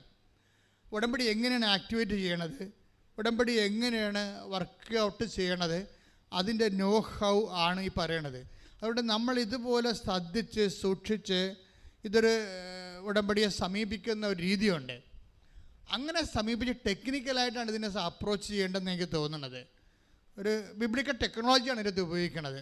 ബൈബിൾ എന്താണ് അനുഗ്രഹത്തിൻ്റെ ടെക്നോളജി, അതാണ് ഉടമ്പടിയിൽ ഉപയോഗിക്കുന്നത് ശരിക്കും പറഞ്ഞാൽ. അപ്പോൾ അതിൻ്റെ ഓരോ ആൾക്കാർ ഉപയോഗിച്ചിട്ടിട്ട് അവർക്ക് കിട്ടിയ റിസൾട്ടാണ് നമ്മൾ അനലൈസ് ചെയ്യണത്. നമ്മളുടെ ആൾക്കാർ ഇപ്പം നമ്മൾ സാക്ഷ്യങ്ങൾ അച്ഛൻ വിശദീകരിച്ച് എന്ന് പറയുമ്പോൾ ഒരു ഉടമ്പടി റിസൾട്ട് അനലൈസ് ചെയ്യണം എന്ന് വെച്ചാൽ അതേ സിറ്റുവേഷനാണ് നീയെങ്കിൽ നിനക്ക് സെയിം ഇഫക്റ്റ് റിസൾട്ട് കിട്ടാൻ ഇതേ ഫോർമുല നീ ആക്ടിവേറ്റ് ചെയ്താൽ മതി. ഇപ്പം എന്താ ഇവരുടെ പ്രശ്നം, ധന്യയുടെ പ്രശ്നം എന്താണ്? ധന്യ എന്താ പറഞ്ഞത്? ഞാൻ വർഷങ്ങളായിട്ട് എനിക്ക് ഡിപ്രഷനുള്ള ആളാണ്, പേടിയുണ്ട് എല്ലാത്തിനോട്. അപ്പം ഞാൻ എന്താ ചെയ്തത്? ഞാൻ ജപമാലയും ബൈബിളും എൻ്റെ തലയ്ക്ക് ഭാഗത്ത് വെക്കും. ജപമാലയും ബൈബിളും തലയ്ക്ക് ഭാഗത്ത് വെക്കുന്നവരെ കൈപൊക്കിക്കേ. മരിക്കുമ്പോഴാണോ? ജീവിച്ചിരിക്കുമ്പോൾ ഉറപ്പായി സന്തോഷം. നേരാണോ കൈപൊക്കിയത്? വെറുതെ ആണോ? ഇപ്പോൾ ബൈബിൾ ചെറുതാണെങ്കിലും ഒന്ന് തലയ്ക്ക് ഭാഗത്ത് തന്നെ അല്ല, കൂടെ കൊണ്ട് നടക്കണത് നല്ലതായിരിക്കും. അതിൻ്റെ പ്രശ്നം വെച്ച് കഴിഞ്ഞാൽ നമ്മൾ ബൈബിൾ ചുമന്നുകൊണ്ട് നടക്കണ ആളാണെന്ന് ദൈവത്തിന് തോന്നിയാൽ ദൈവം ബൈബിളിലൂടെ സംസാരിക്കാനുള്ള അഭിഷേകം നമുക്ക് തരും. ദൈവം വ്യത്യസ്തമായ രീതി ദൈവത്തിന് എല്ലാ മീഡിയ ഉപയോഗിക്കാൻ പറ്റും. പക്ഷെ അതിൽ ഏറ്റവും ലളിതമായിട്ട് ഉപയോഗിക്കുന്ന ദൈവം ഉപയോഗിച്ച് കാണുന്നത് ബൈബിളാണ്. ബൈബിൾ ഇങ്ങോട്ട് കൊടുന്നു കഴിഞ്ഞാൽ ഇപ്പം നിനക്കൊരു പ്രശ്നം ഉണ്ടായി, നീ ഒരു വിശ്വാസപ്രമാണം ചൊല്ലി ബൈബിൾ ഓപ്പൺ ചെയ്യുമ്പോൾ കർത്താവ് നിന്നോട് അതിലൂടെ സംസാരിക്കും.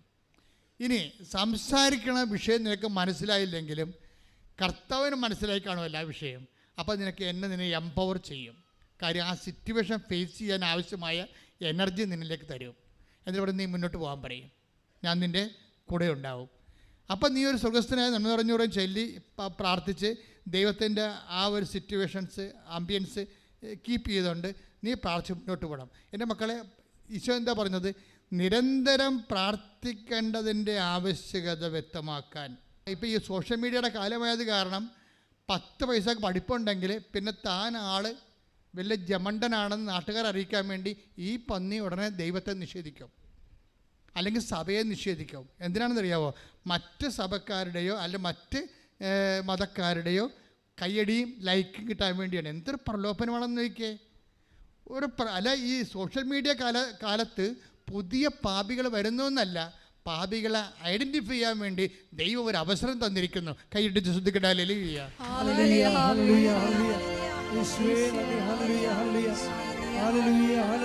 പരിശുദ്ധ പരമ ദിവ്യകാരുണ്യത്തിന് എന്നേരവും ആരാധനയും സ്തുതിയും പുകഴ്ചയും ഉണ്ടായിരിക്കട്ടെ. അപ്പോൾ ഇങ്ങനെ പിശാച് ചില അഭ്യസ്ത വിദ്യരെ ഈ പൊതുസമൂഹത്തിൻ്റെ ലൈക്കിനും സബ്സ്ക്രിപ്ഷനും വേണ്ടി ദൈവത്തെയും അവർ പണയം വെച്ചുകൊണ്ട് സ്വയം പ്രഖ്യാപിത നിരീശ്വരവാദികളായിട്ടൊക്കെ സമൂഹത്തിലുണ്ടാകും. അപ്പം നമ്മളോർക്കും ഇത് ശരിയല്ലേ എന്ന് ചോദിക്കും. അവന് അത് പറയാൻ യാതൊരു റൈറ്റുമില്ല. എന്താ കാര്യം? അവൻ പ്രാർത്ഥിച്ചിട്ടില്ല. പ്രാർത്ഥിക്കാത്തതിന് പഞ്ചസാര എന്ന് ഇപ്പം ശർക്കര അല്ലെങ്കിൽ ശർക്കര എന്ന് നമ്മൾ വെള്ള പേപ്പർ എഴുതി വെച്ചിട്ട് നക്കി നോക്കിയാൽ മധുരം ഉണ്ടാവുക? ഇല്ല. അതാണ് സംഭവം. ശർക്കര തിന്നണം അല്ലേ? അപ്പം അതിൻ്റെ മധുരം എന്താണെന്നൊക്കെ വ്യത്യാസം. ശർക്കരയുടെയും പഞ്ചസാരയുടെയും മധുരം വ്യത്യസ്തമായിട്ട് മനസ്സിലാക്കണമെങ്കിൽ അത് രണ്ടും രുചിച്ച് നോക്കണം. അല്ല പത്രത്തെ എഴുതി വെച്ചിട്ട് നക്കിയിട്ട് കാര്യമില്ല.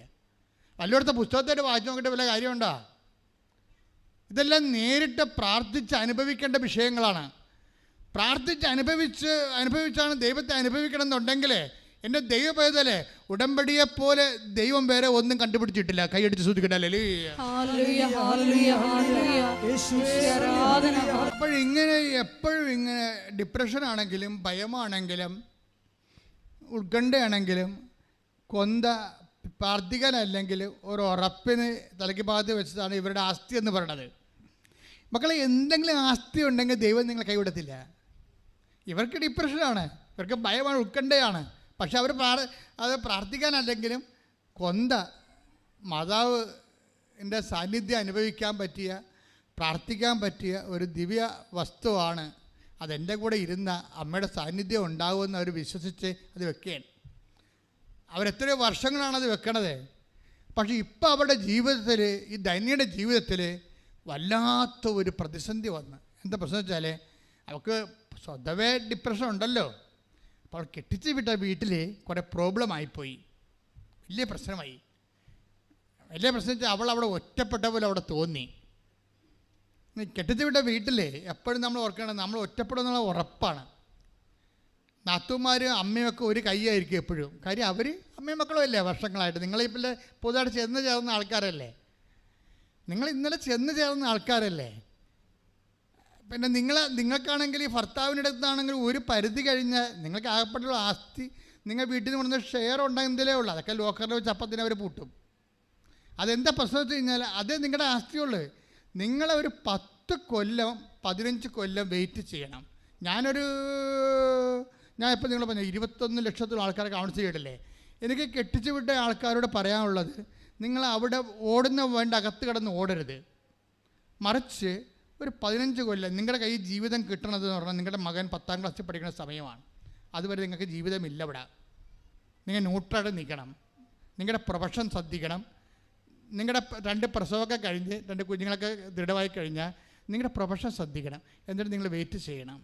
അല്ല അമ്മയമ്മ അങ്ങനെ പറഞ്ഞ് അമ്മയമ്മ അതുകൊണ്ട് കുശിച്ചിട്ട് എന്നെ ഒഴിവാക്കി, എന്നെ പുറത്താക്കി, ഭർത്താവ് വന്നപ്പോൾ അവിടെ കൂടി തീർച്ചയായിട്ടും ഭർത്താവ് അത് അവർ ആങ്ങളെയും മക്കളുമല്ലേ, അവരമ്മയും മക്കളുമല്ലേ, അതുങ്ങൾ ഒരു രക്തമാണ്. അത് മനസ്സിലാക്കാനുള്ള ബോധം ഈ കഴുതകൾക്കില്ല പലതിനും. അപ്പോൾ തന്നെ അവിടെ കയറി വെളിച്ചപ്പാടാകും. വെയിറ്റ് ചെയ്യണം. നമ്മുടെ ലൈഫ് നമ്മുടെ കൈ വരുന്നവരെ, നമ്മുടെ സ്വന്തം കാലം നിൽക്കുന്നവരെ വെയിറ്റ് ചെയ്യണം. മുത്തവരാണെങ്കിൽ എപ്പോഴായാലും നമ്മൾ മാറി താമസിക്കേണ്ടി വരും നിങ്ങൾ ഓർത്തേക്കണം. എപ്പോഴായാലും നമ്മൾ മാറി താമസിക്കേണ്ടി വരും എന്ന് നിങ്ങൾ ഓർക്കണം. സ്വാഭാവികമായിട്ടും അതെല്ലാം സ്വാഭാവികമായ കാര്യങ്ങളാണ്. എന്നും പറഞ്ഞ് ഇപ്പം തന്നെ മാറി താമസിച്ച് നിങ്ങൾ എന്ത് കാണിക്കാനാ? ഒരു വീട്ടിൽ ചെല്ലുമ്പോൾ തന്നെ മാറി താമസിക്കാൻ പറഞ്ഞാൽ അപ്പം തന്നെ അവർക്ക് മനസ്സിലാകും നിങ്ങൾ ആ അമ്മനെയോ അപ്പനെയോ സഹോദരങ്ങളെയോ നിങ്ങൾ അംഗീകരിക്കണില്ല. നിങ്ങൾ ചെല്ലുമ്പോൾ തന്നെ ഒന്ന് പ്രസവിക്കാൻ പോയച്ചും തിരിച്ച് വന്നിട്ട് അവൾ വരണില്ല. അവളെന്താ പറയണത്? മാറി താമസിച്ചാൽ വരത്തുള്ളതെന്നാണ് പറയണത്. നിങ്ങൾ പെട്ടെന്ന് മാറി താമസിക്കത്തില്ല എന്ന കാര്യം ഈ വിഷയം എന്താ വെച്ചാൽ 2 പെങ്ങന്മാർ പറഞ്ഞു വിടാനുണ്ട്. ഒരമ്മയുണ്ട്, മൂത്തനെ കെട്ടിച്ചതിൻ്റെ കാശിന് കടം തീർന്നിട്ടില്ല. പല ബാധ്യത നിങ്ങളുടെ ഭർത്താവിനുണ്ട്. ഇപ്പം നിങ്ങൾക്ക് അത് ഏത് പൊട്ടിക്കാളിക്കും മനസ്സിലാകും ഇവിടെ നടക്കത്തില്ലെന്ന്. പക്ഷെ അവൾക്ക് അറിയാം. അറിഞ്ഞുകൊണ്ട് തന്നെ അവൾ ഉദ്ദേശിക്കുന്നത് എന്താണ്? ഒന്ന് പ്രസവിച്ച് കാണിക്കണം, അത്രേ ഉള്ളൂ. എന്നിട്ട് അവനെ പറ്റിക്കണം. അത് അവൾ അമ്മയും കൂടി തീരുമാനിച്ചിരിക്കുന്ന വിഷയമാണ്. നാട്ടുകാരുടെ മുമ്പിൽ പെറ്റതാണെന്ന് വെച്ചാൽ പെറ്റതാണ്, കെട്ടിയതാണെന്ന് കെട്ടിയതാണ്, കുഴപ്പമില്ല.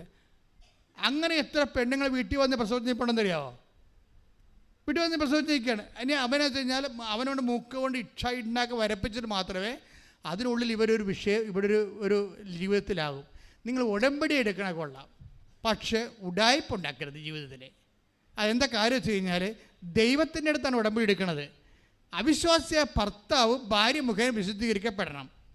അപ്പോൾ ചിലപ്പോൾ അവിശ്വാസമായ സാഹചര്യം നിങ്ങളെന്താ പറയണത്?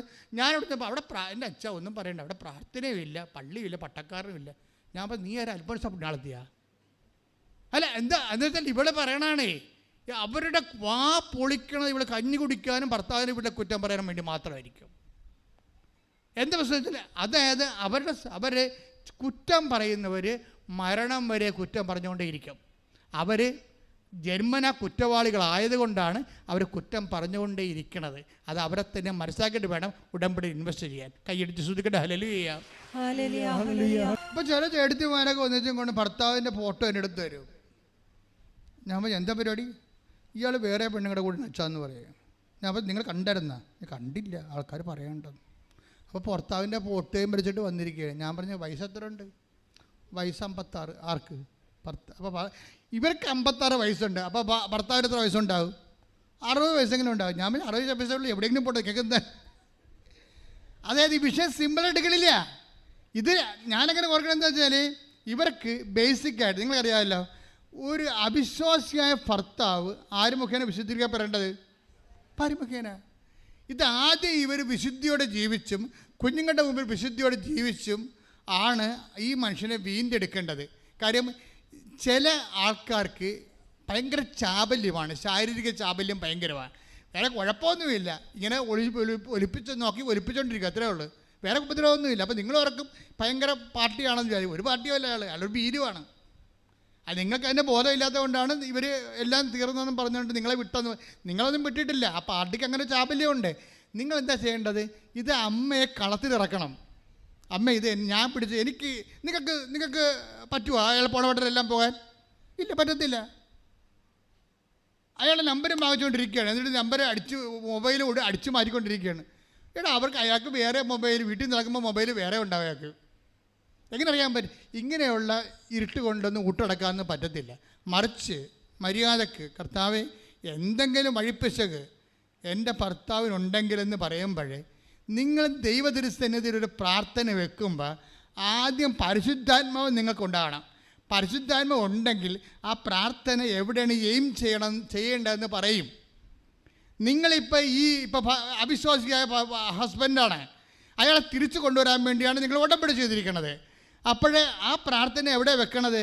നിങ്ങൾ പറയണം, അയാൾ ഞാനുമായിട്ട് മാത്രമേ ബന്ധം പാടുള്ളൂ, ദാറ്റ്സ് ഓക്കെ, ഞാൻ എൻ്റെ ജീവിത പങ്കാളിയാണ്. നിങ്ങൾ അത് വെച്ച് ഇത് വർക്കൗട്ട് ചെയ്യത്തില്ല.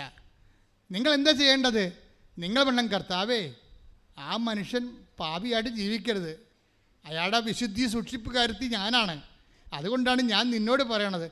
അപ്പോൾ വിഷയം മാറും. എന്താ കാര്യം? ദൈവത്തിന് ഗുണമുണ്ടാകുന്ന രീതിയിലാണ് നിൻ്റെ കുടുംബ പ്രശ്നങ്ങൾ നീ അവതരിപ്പിച്ചിരിക്കുന്നത്. പൊട്ടിക്കാളി നേരത്തെ ചെയ്തിരിക്കണത് എന്താണ്? അവൾക്ക് മാത്രം ഗുണമുണ്ടാകുന്ന രീതിയിലാണ് അവതരിപ്പിച്ചത്. അത് താമസിക്കും.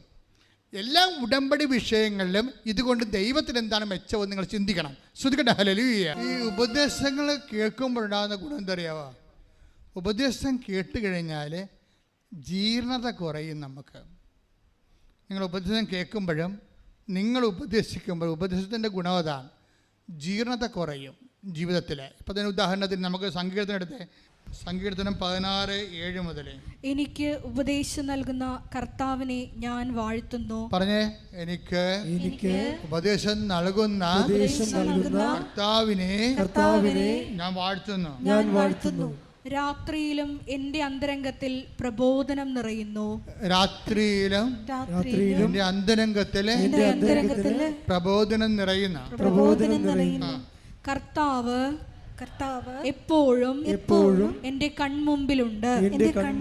അവിടുന്ന് എന്റെ വലതുഭാഗത്തുള്ളത് കൊണ്ട് ഞാൻ കുലുങ്ങുകയില്ല. അതിനാൽ എന്റെ ഹൃദയം സന്തോഷിക്കുകയും അന്തരംഗം ആനന്ദം കൊള്ളുകയും ചെയ്യുന്നു. എന്റെ ശരീരം സുരക്ഷിതമായി വിശ്രമിക്കുന്നു. അവിടുന്ന് എന്നെ പാതാളത്തിൽ തള്ളുകയില്ല. അങ്ങയുടെ പരിശുദ്ധൻ ജീർണിക്കാൻ അനുവദിക്കുകയില്ല. അപ്പൊ ജീർണത കുറയും ജീവിതത്തിൽ, കുടുംബജീവിതത്തിലായാലും ശരി. ഇപ്പോൾ ഒരു ഭർത്താവ് അവിശ്വസ്തത കാണിക്കുമ്പോൾ കുടുംബജീവിത ജീർണതയല്ലേ. അപ്പം മകൻ കഞ്ചാവിന് ഒക്കെ അടിപ്പെട്ട് കഴിയുമ്പോഴും മകൾ വേറെ വല്ല രഹസ്യ ബന്ധങ്ങളെ തുടങ്ങുമ്പോൾ കുടുംബം ജീർണിക്കുകയല്ലേ. അപ്പോൾ ജീർണത കുറയാനുള്ള ഏറ്റവും നല്ല മാർഗം ഉപദേശങ്ങളാണ്. അതുകൊണ്ടാണ് നിങ്ങൾ ഉടമ്പടി ധ്യാനം കൂടണമെന്ന് പറഞ്ഞതിൻ്റെ കാരണം. ഉടമ്പടി ധ്യാനങ്ങൾ കൂടുകയും വചനങ്ങൾ കേൾക്കുകയും ചെയ്യുമ്പോൾ അത് നിങ്ങൾ വ്യക്തിപരമായ ജീർണതയും കുടുംബപരമായ ജീർണതയും കുറഞ്ഞിരിക്കും. ഇപ്പോൾ ഇനിയിപ്പോൾ നിങ്ങൾ അകപ്പെടാൻ പോകുകയാണെങ്കിൽ പോലും നിങ്ങളുടെ ദൈവം നിങ്ങളുടെ എന്താ പറയണത്, അവിടുന്ന് എന്നെ പാതാളത്തിൽ തള്ളുകയും. ഇപ്പം നമ്മുടെ ഈ പ്രിയ വയനാട് അവരുടെ സാക്ഷ്യം തന്നെ നോക്കിയേ. അവർ ഇപ്പം ഈ അവരുടെ വീട്ടിൽ ഭർത്താവിൻ്റെ വീട്ടിൽ അവർക്ക് തോന്നുന്നതാണോ സത്യമാണോ എന്നറിയത്തില്ല, അവർ ഒറ്റപ്പെടുന്ന പോലെ തോന്നി. ഒറ്റപ്പെടുകയും ചെയ്ത് ഭർത്താവ് ഇവളെ കുറ്റം പറയുകയും ഒഴിവാക്കുകയും ചെയ്ത്. അപ്പോൾ ആ വീട്ടിൽ ആർക്കും അവൾ ഇല്ല. ഇഷ്യൂസായി, കുടുംബത്തിൽ ഇഷ്യൂ ആയി. അവൾ നമ്മളൊരാളെ കെട്ടിച്ച് വിട്ട് അവരുടെ കാര്യം നോക്കി അവർക്ക് മാതാപിതാക്കന്മാരുടെ ചുമടിറക്കി വെക്കണമല്ല. അപ്പോഴാണ് പണ്ട് അവൾ മാത്രമേ ഉണ്ടാവുള്ളൂ, ഇപ്പോൾ കൊച്ചും കൂടി അവൾ തിരിച്ചു വരികയാണ്. അപ്പോൾ വീട്ടിൽ അസ്വീകാര്യമാകുന്ന അവസ്ഥയാണ് അവൾക്കറിയാം. ആത്മഹത്യ ചെയ്യാൻ വേണ്ടി എല്ലാം ഒരുക്കി വെച്ചിട്ട് കുഞ്ഞിനെയും കൊല്ലാൻ നോക്കും. ഈ പ്രശ്നമൊക്കെ വന്നുള്ള പ്രശ്നം അതാണ്. എന്നിട്ട് ഇവൾ കരഞ്ഞുകൊണ്ട് ആരും അവക്കില്ല, വീട്ടുകാരും ഇല്ല, കെട്ടിച്ച വീട്ടുകാരും ഇല്ല, എല്ലാം പെട്ടെന്ന് എല്ലാം തീർന്ന് ഇവൾക്ക് ജീവിതമില്ലെന്ന് കണ്ടപ്പോൾ ഇവർ അന്ന് മരിക്കുകയാണ്. അപ്പം ആ മരിക്കണ മുമ്പ് ഇവൾ കുഞ്ഞിനെ ഉമ്മ വെക്കും. കുഞ്ഞിനെ ഉമ്മ വെക്കുമ്പോൾ കുഞ്ഞ് ഈ തലയുടെ താഴെ നിന്ന് കൃപാസനം പത്രം എടുത്ത് അമ്മക്ക് കൊടുക്കും. 2 വയസ്സേ ഉള്ളെന്ന് ഓർക്കണം. എന്നിട്ട് കുഞ്ഞ് ഉറങ്ങിപ്പോകുമ്പോൾ ആ അമ്മ കുഞ്ഞ് ഉറങ്ങണതേ ദൈവം ഒരാളെ ജീർണിക്കണ്ട, എൻ്റെ നിർമ്മലൻ ജീർണിക്കാൻ അനുവദിക്കുകയില്ല. അതാണ് ജീർണിക്കാൻ പോകുമ്പോൾ ദൈവം സംരക്ഷിക്കണ്ട. ഇത്രയും നാൾ അവളുടെ തിരക്കഭാഗത്ത് കൊന്തയും ബൈബിളും വെച്ചുകൊണ്ടിരുന്ന ദൈവത്തിനൊരു നന്ദിയുണ്ട് അവളോട്. അവളെ നശിക്കാൻ ദൈവം അനുവദിക്കണില്ല. ഭർത്താവ് ഉപേക്ഷിച്ചാലും നിൻ്റെ വീട്ടുകാർ നിൻ്റെ അപ്പനും അമ്മയും ഉപേക്ഷിച്ചാലും ഞാൻ നിന്നെ ഉപേക്ഷിക്കത്തില്ലെന്ന് കർത്താവിൻ്റെ വാഗ്ദാനമാണ്. കൈയടിച്ച് ശ്രദ്ധിക്കട്ടെ. ഹല്ലേലൂയ. രണ്ടാമത്തെ അത്ഭുതം എന്ന് പറയണത് ഈ കുഞ്ഞ് 2 വയസ്സല്ലേ ഉള്ളൂ. കുഞ്ഞിനെ അറിയത്തില്ല. കുഞ്ഞ് അത് എടുത്ത് കൊടുത്തിട്ട് ഉറങ്ങിപ്പോവും. പക്ഷെ കുഞ്ഞിൻ്റെ കൈ അവിടെ തലയ്ക്ക് ഭാഗത്ത് ബൈബിളിൽ അകത്ത് വെച്ചാണ് ഉറങ്ങണ കുഞ്ഞ്. അപ്പം ഇവളോട് പരിശുദ്ധാത്മാ പറയും കൈ അടയാളം വെച്ചിങ്ങനെ എടുത്ത് വായിക്കാൻ പറയും. ഉടനെ ഇവൾ കൊതിയോടെ എടുത്തിട്ട് കൈ അടയാളം വെച്ചെടുത്ത് വായിക്കും. അതെന്താണെന്നറിയാമോ? I have carved you out in my palm. അത് ഐസയാണ് 49:15. ഞാൻ നിന്നെ കണ്ടുകൊണ്ടിരിക്കണമെന്ന്. അതാണ് ഞാൻ നിന്നെ കണ്ടുകൊണ്ടിരിക്കണമെന്ന്. എന്നതിന് അർത്ഥം എന്താണ്? എൻ്റെ ഉള്ളം കയ്യിൽ ഞാൻ നിന്നെ കൊത്തി വെച്ചിരിക്കണം. എന്തിനാ? എനിക്കിടയ്ക്കിടയ്ക്ക് നോക്കാൻ, നീ എന്ത് ചെയ്യണം നോക്കാൻ. അതാണ് എനിക്ക് കണ്ടുകൊണ്ടിരിക്കണം. അപ്പനും നിന്നെ കാണത്തില്ല, നിൻ്റെ ഭർത്താവ് നിന്നെ കാണത്തില്ല, നിൻ്റെ ഭാര്യ നിന്നെ കാണാത്ത കാലമുണ്ടെങ്കിലും കർത്താവിൻ്റെ കണ്ണ് നിന്നെ കണ്ടുകൊണ്ടേയിരിക്കും. ശ്രുതികട ഹല്ലേലൂയ. Hallelujah hallelujah hallelujah. പരിശുദ്ധ പരമദിവ്യകാരുണ്യത്തിന്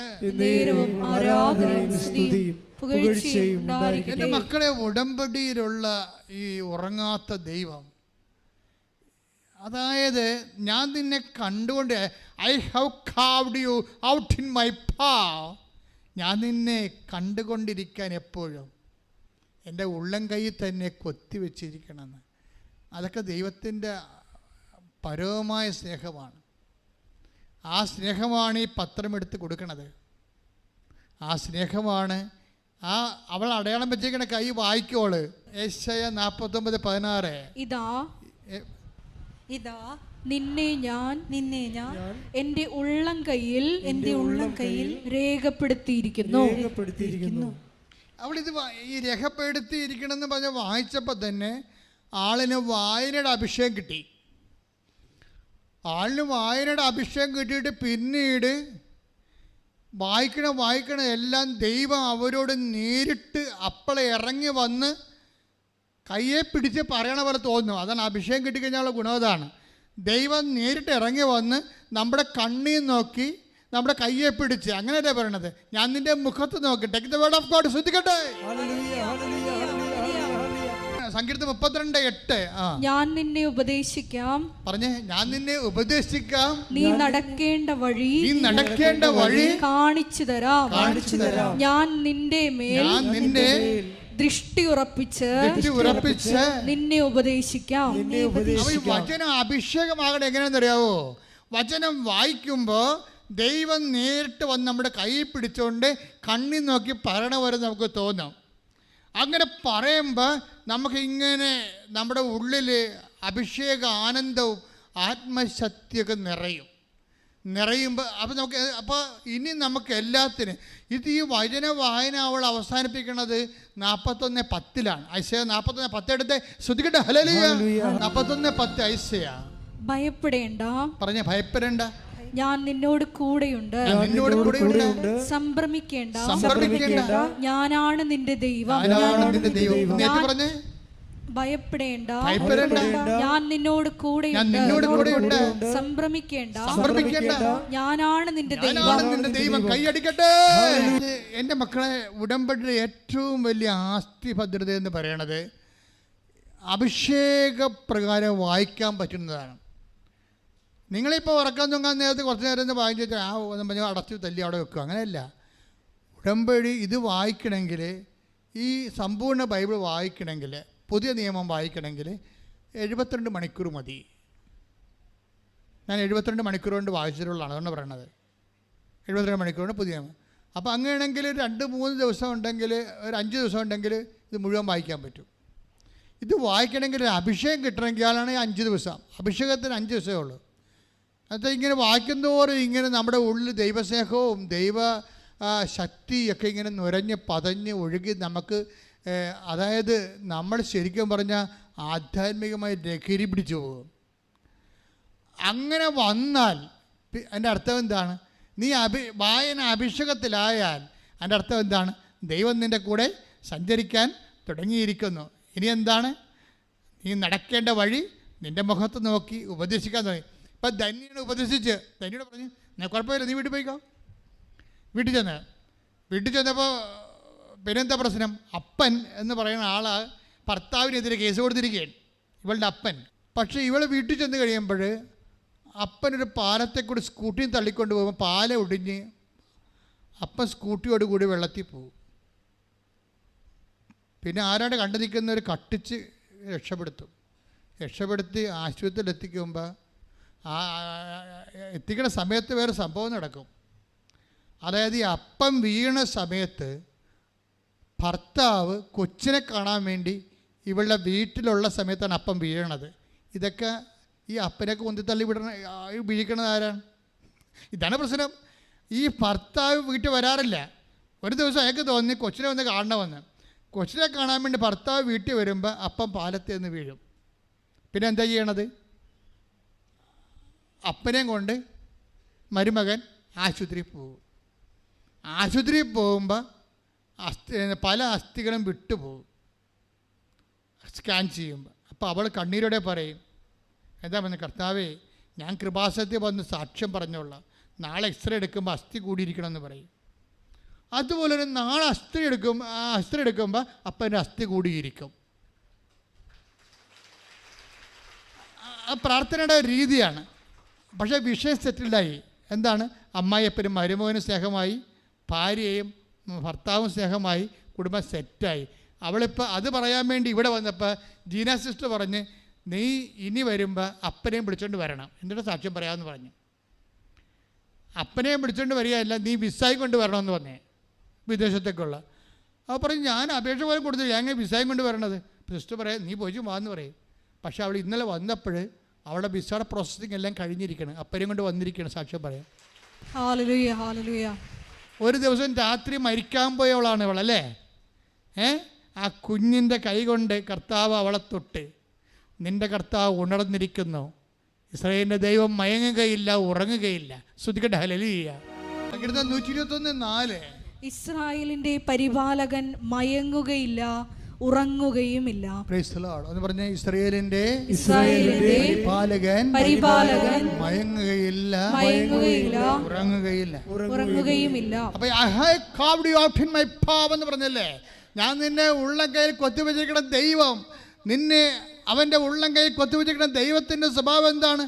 അവൻ നിന്നെ നോക്കിക്കൊണ്ടിരിക്കുകയാണ്, അവൻ്റെ കൺപോളകളിൽ ഉറക്കമില്ല, നിന്നെ കണ്ടുകൊണ്ടിരിക്കുന്നു, നീ ഇരിക്കുന്നത് കാണുന്നു, ചെയ്യുന്നത് കാണുന്നു. 130 സങ്കീർത്തനം വായിച്ച ശ്രുതിക്കട്ടെ ഹല്ലേലൂയ, ശ്രുതിക്കട്ടെ ഹല്ലേലൂയ. 139 സങ്കീർത്തനം 1 പറഞ്ഞു. കർത്താവേ, അവിടുന്ന് തന്നെ പരിശോധിച്ചറിഞ്ഞിരിക്കുന്നു. കർത്താവേ പറഞ്ഞേ, കർത്താവേ അവിടുന്ന് തന്നെ പരിശോധിച്ച് അറിഞ്ഞിരിക്കുന്നു. ഞാൻ ഇരിക്കുന്നതും എഴുന്നേൽക്കുന്നതും അവിടുന്ന് അറിയുന്നു. എന്റെ വിചാരങ്ങൾ അവിടുന്ന് അകലെ നിന്ന് മനസ്സിലാക്കുന്നു. അപ്പൊ ഇവിടെ ആത്മഹത്യ ചെയ്യാൻ പോയത് കാര്യമേ കർത്താവ് മനസ്സിലാക്കുന്നെന്നാണ്. അതാണ് സംഭവം. ഉറക്കമില്ല, അവൻ നിന്നെ ഉള്ളം കയ്യിൽ കൊത്തിവെച്ചിരിക്കുന്നു. അവൻ നീ മരിക്കാൻ പോകാൻ, നീ ജീർണിക്കാൻ, തൻ്റെ നിർമ്മലൻ അഴിഞ്ഞു പോകാൻ അനുവദിക്കത്തില്ല. കൈയടിച്ച് ശ്രദ്ധിക്കട്ടെ. ഹല്ലേലൂയ. അതായത് ഈച്ച് ആൻഡ് എവറിത്തിങ്. ഇപ്പോൾ ഒരു സ്റ്റോറിയുടെ അവസരം ഉണ്ടാവും, ഒരു കേസ് സ്റ്റഡി പോണ പോക്കുണ്ടാ. എങ്ങനെയാണ് ജീർണിച്ചു പോകുന്ന പാതാളത്തിൽ തള്ളുകയില്ലെന്ന് പറഞ്ഞില്ലേ, തൻ്റെ നിർമ്മൽ അഴിഞ്ഞു പോകാൻ അനുവദിക്കത്തില്ല എന്ന് പറഞ്ഞവരെ ആ മരണത്തിൽ നിന്ന് പൊക്കിക്കൊണ്ട് വന്നിട്ട് ഉയർത്തിക്കൊണ്ടുപോണ പോക്ക് കണ്ടില്ലേ.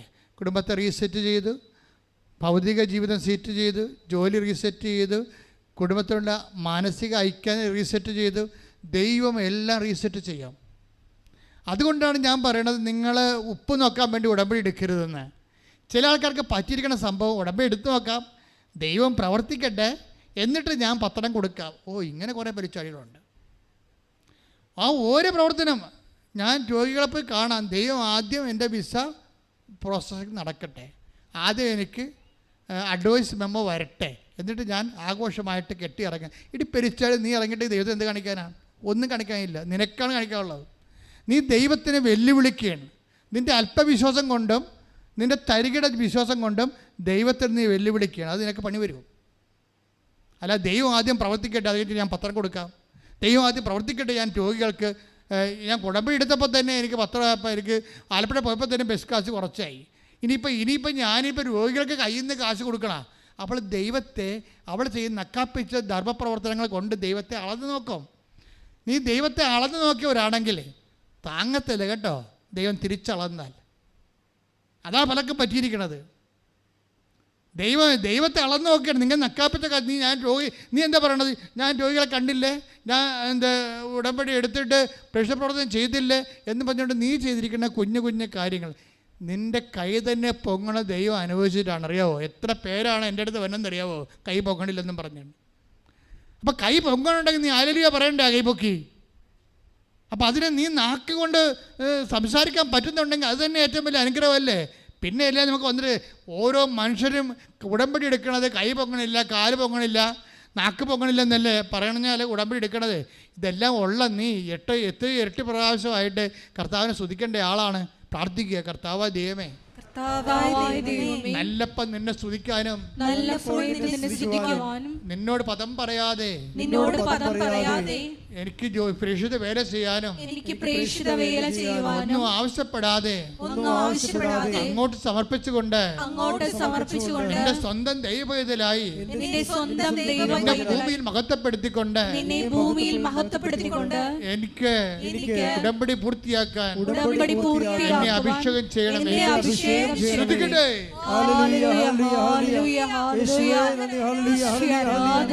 ഞാൻ ഇന്ന് ശ്രീകുമാരൻ്റെ സാക്ഷ്യം വായിച്ചപ്പോഴാണ് എൻ്റെ മനസ്സിൽ ഇത് ഓർമ്മ വന്നത്. ശ്രീകുമാരൻ നിങ്ങൾ കണ്ടില്ലേ, നമ്മൾ ആദ്യം സാക്ഷ്യത്തിട്ട് ശ്രീകുമാർ വിട്ടുപോയി. ശ്രീകുമാരൻ്റെ പ്രശ്നം എന്താണ്? ശ്രീകുമാർ ഒരു NRI പാർട്ടിയാണ്. നട്ടി വന്നപ്പോൾ കാണുന്ന കാശിൻ്റെ കയ്യിലില്ല, കാശ് മുടക്കാൻ നിവർത്തിയില്ല.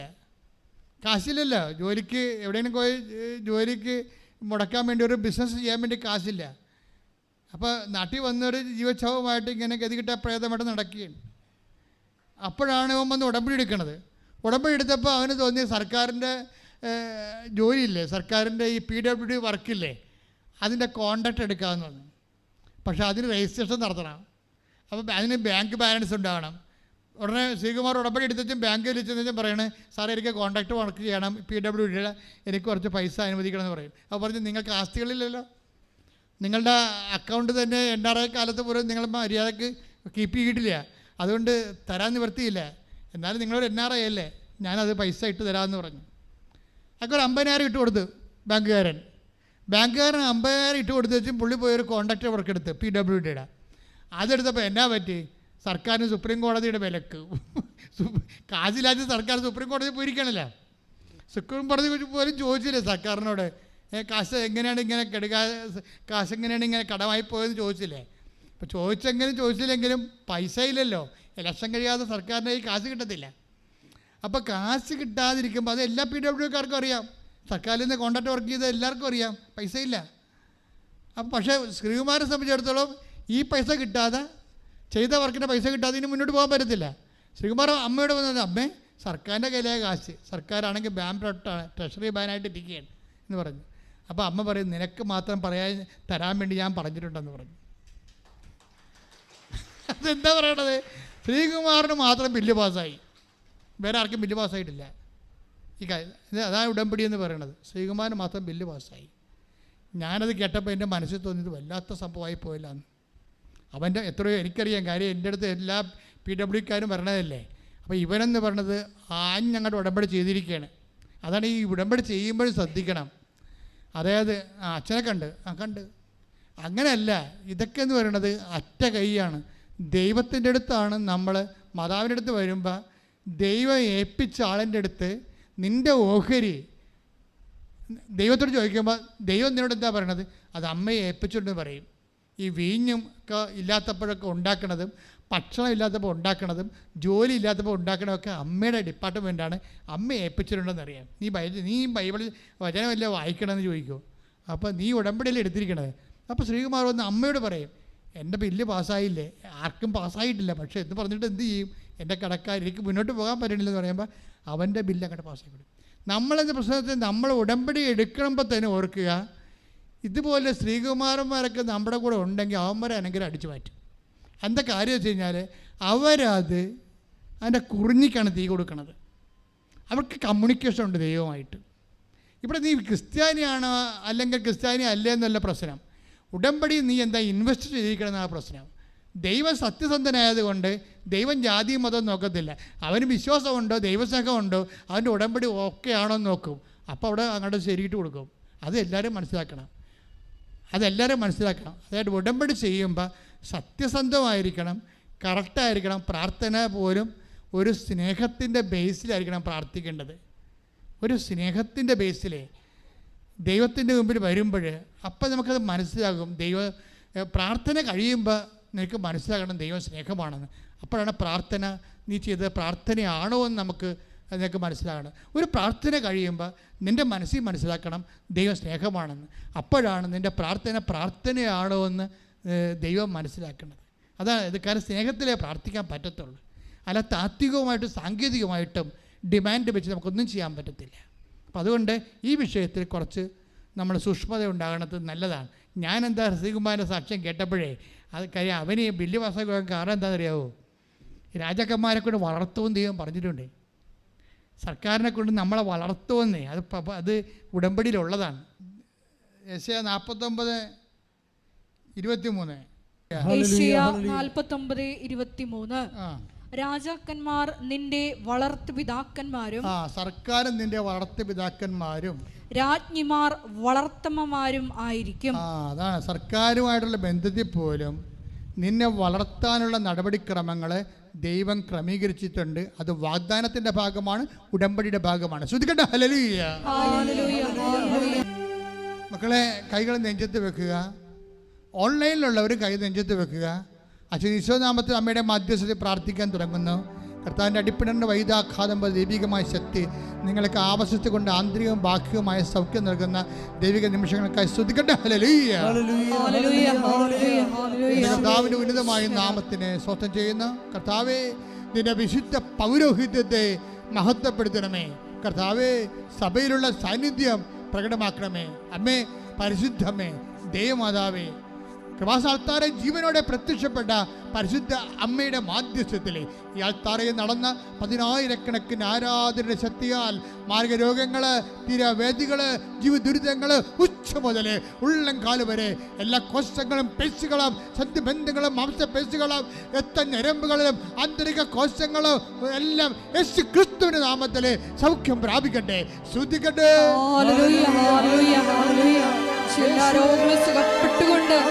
ആരാധനയിലൂടെ അങ്ങയുടെ നാമത്തെ വീണ്ടും വീണ്ടും മഹത്വപ്പെടുത്തണമേ. Hallelujah, hallelujah.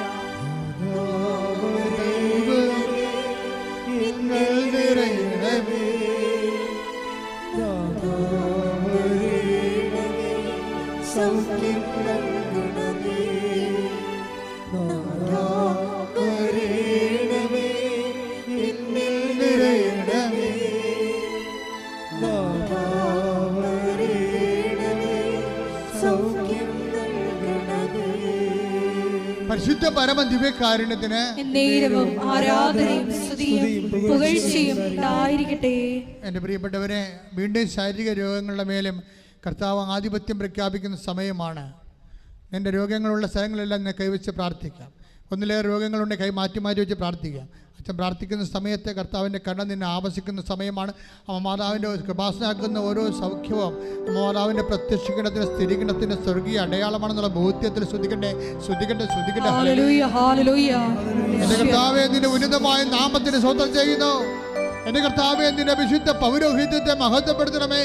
എൻ്റെ കർത്താവേ, ഞാൻ ഈ വർഷങ്ങളെ അടുപ്പിച്ചിട്ടുള്ള എല്ലാ ദിവ്യബലികളെയും ആരാധന നീ ഓർക്കണമേ. എൻ്റെ കർത്താവേ, ഇവിടുന്ന് ആശ്വാസം പ്രാപിച്ചു പോയിട്ടുള്ളവരെ, ഇവിടുന്ന് വിശുദ്ധീകരിച്ച് പോയിട്ടുള്ളവരെ കർത്താവേ, ഞങ്ങളുടെ സ്വർഗീയ ആസ്തികളെ കർത്താവേ നീ ഓർക്കണമെന്ന് പ്രാർത്ഥിക്കുന്നു. എൻ്റെ കർത്താവേ, നിന്റെ വിശുദ്ധ രക്തം കർത്താവേ ഇപ്പോൾ ഓൺലൈനിലും തീർത്ഥാടനത്തിലും പ്രാർത്ഥിക്കുന്ന മക്കളുടെ മേൽ ശിരസിലൊക്കെ തളിക്കണമെന്ന് പ്രാർത്ഥിക്കുന്നു. കൊശങ്ങൾ, പെസ്റ്റുകൾ, ഞരമ്പുകൾ, ഓട്ടിസം രോഗങ്ങൾ, അത് അപസ്മ രോഗങ്ങൾ, RSS രോഗങ്ങൾ, PCOD രോഗങ്ങൾ കർത്താവേ, വാതരോഗങ്ങൾ യേശുവിൻ്റെ നാമത്തിൽ സൗഖ്യമാകട്ടെ. മക്കളില്ലാത്തവരെ ഈശോയെ ഗർഭത്തിൽ മക്കൾ മരിച്ചു പോകുന്ന അവസ്ഥയുള്ള ഉദരങ്ങൾക്ക് വിശുദ്ധമായ രക്തത്തെ കഴുകണമെന്ന് പ്രാർത്ഥിക്കുന്നു. ശ്വാസകോശങ്ങൾ കഴുകണമേ. ഹൃദയത്തിൽ ബ്ലോക്കുള്ളവരെയും ഹൃദയത്തെ അസുഖങ്ങളെ ഗുരുതരമായ സങ്കടങ്ങൾ അനുഭവിക്കുന്നവരെ അങ്ങിപ്പോൾ ഓർക്കണമേ എന്ന് പ്രാർത്ഥിക്കുന്നു. കർത്താവേ, നിന്റെ ആണിപ്പഴുതാണെന്ന് പറഞ്ഞു കരത്താൽ ഹൃദയത്തെയും കരളിനെയും സ്പർശിക്കണമേ. കർത്താവെ, പാങ്ക്രിയാസിനെ സ്പർശിക്കണമേ, തൈരോയിഡിനെ സ്പർശിക്കണമേ, സ്പോണ്ടിലോസിനെ സ്പർശിക്കണമേ. എല്ലാ ഗ്രന്ഥികളും, എല്ലാ പേശികളും, എല്ലാ കുടലുകളും, എല്ലാ ആമാശയങ്ങളും യേശു ക്രിസ്തുവിന്റെ നാമത്തിൽ സൗഖ്യപ്പെടട്ടെ. എല്ലാ രോഗങ്ങളും സുഖപ്പെട്ടുകൊണ്ട് ഈശോയെ അങ്ങയുടെ നാമത്തെ ഈ ആരാധനയിലൂടെ വീണ്ടും വീണ്ടും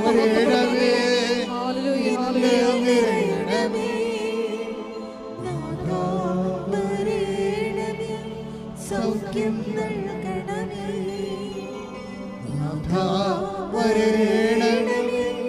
എന്നിൽ നിറയണമേ,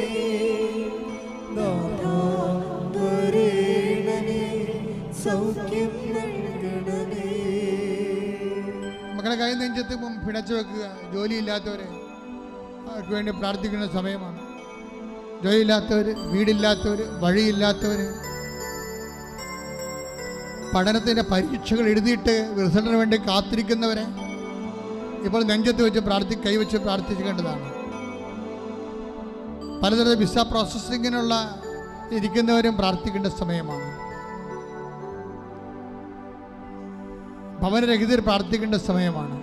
ജോലിക്ക് തടസ്സമുള്ളവർ, ഓഫീസിൽ പ്രോബ്ലമുള്ളവർ, അന്യദേശങ്ങളിൽ ജയിലിലായിരിക്കുന്നവർ, നിങ്ങളെക്കുറിച്ച് കേസുകളുള്ളവർ ഇപ്പോൾ പ്രാർത്ഥിക്കേണ്ട സമയമാണ്. മാതാവേ, അപ്പോൾ മാതാവിൻ്റെ മധ്യസ്ഥത്തിൽ ഞാൻ എല്ലാവരും സമർപ്പിച്ച് പ്രാർത്ഥിക്കുന്നു. ഞങ്ങളുടെ കഴിവല്ല, ഞങ്ങളുടെ യോഗ്യത അല്ല. അമ്മ ഈ വിഷയം ഏറ്റെടുക്കണം പ്രാർത്ഥിക്കുന്നു. മക്കൾ എന്ത് അവസ്ഥയിലായാലും അമ്മയാവുമ്പോൾ തീർച്ചയായിട്ടും അവർക്ക് ആശ്വാസം നൽകുന്ന ഈ നിമിഷങ്ങളിൽ അവർ ദൈവത്തെ അറിഞ്ഞ് ജീവിക്കാൻ അവരുടെ പാപങ്ങളെ അങ്ങ് അവഗണിച്ചുകൊണ്ട് അവരുടെ കണ്ണുനീരിന് അങ്ങ് ഓർത്തുകൊണ്ട് ഈ നിമിഷം അവരെ സ്പർശിക്കണം പ്രാർത്ഥിക്കുന്നു. അവർ ക്രിസ്തുവിനെ അറിഞ്ഞ് ജീവിക്കാൻ അവരിപ്പോൾ അനുഭവിക്കുന്ന സങ്കടങ്ങളിലും ജീവിത ദുർഘടങ്ങളിലും യേശു ക്രിസ്തുവിന്റെ ഉന്നതമായ നാമത്തിലെ പൂർണ്ണമായി മാറിപ്പോകട്ടെ. ശ്രദ്ധിക്കട്ടെ.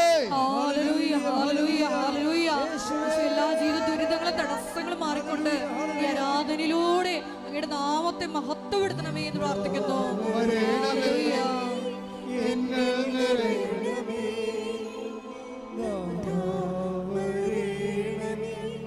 സൗഖ്യം നൽകണമേ,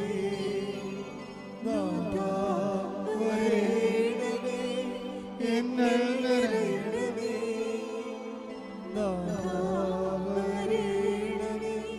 സൗഖ്യം നൽകണമേ. മക്കളെ, സന്തോഷത്തോടെ മുട്ടുന്ന എന്തെങ്കിലും കാര്യങ്ങൾ വ്യക്തിപരമായിട്ടുണ്ടെങ്കിൽ ഇപ്പോൾ ഈശോയുടെ തിരുസേനയിൽ കൈകൾ കുത്തി കണ്ണ് നിറഞ്ഞുകൊണ്ട് കർത്താവിൻ്റെ തിരുസേനയെ സമർപ്പിക്കട്ടെ. നിന്റെ അനുഗ്രഹത്തിന്റെ സമയമാണിത്. നിനക്ക് വേണ്ടി മാത്രം സ്വർഗം തുറക്കുന്ന സമയം. ശ്രദ്ധിക്കട്ടെ. Hallelujah, hallelujah, hallelujah, hallelujah. ഈശ്വരാധന,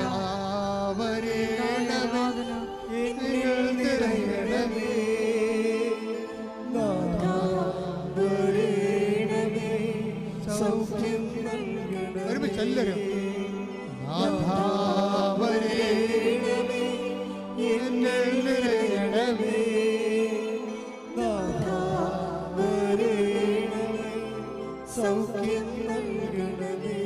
കർത്താവേ, നിന്റെ അനുഗ്രഹത്തിന്റെ വലതുകരം നീട്ടണമെന്ന് പ്രാർത്ഥിക്കുന്ന കർത്താവേ, നിന്റെ വിശുദ്ധ പൗരോഹിത്യത്തെ അങ്ങ് അനുസ്മരിക്കണമെന്ന് പ്രാർത്ഥിക്കുന്ന കർത്താവ് ഈ നാമത്തെ മഹത്വപ്പെടുന്ന പ്രാർത്ഥിക്കുന്ന കർത്താവ് ഈ മക്കൾ അങ്ങയുടെ ദിവസത്തിന് ഉടമ്പടികളും പ്രാർത്ഥനകളും അങ്ങ് ഇപ്പോൾ ഏറ്റെടുക്കണം പ്രാർത്ഥിക്കുന്ന ഓൺലൈനിൽ പ്രാർത്ഥിക്കുന്നവര് അവരുടെ ജോലി, വീട്, വിവാഹം, മക്കളില്ലാത്ത അവസ്ഥകൾ, ജീവിതത്തിൽ സാമ്പത്തിക കടങ്ങൾ, ജപ്തി നടപടികൾ, സ്ഥലം വിൽക്കാനുള്ളവർ, സ്ഥലം വാങ്ങാനുള്ളവർ, വീടില്ലാത്തവർ, എല്ലാ മക്കളെയും മക്കൾ ദുർനടപ്പിൽ പോയവരെ, തെറ്റായ പ്രണയബന്ധങ്ങൾ കുരുങ്ങിപ്പോയവരെ, കേസിൽ അകപ്പെട്ടിരിക്കുന്നവര്, യേശു ക്രിസ്തുവിന്റെ വിശുദ്ധമായ രക്തം തളിക്കപ്പെടട്ടെ.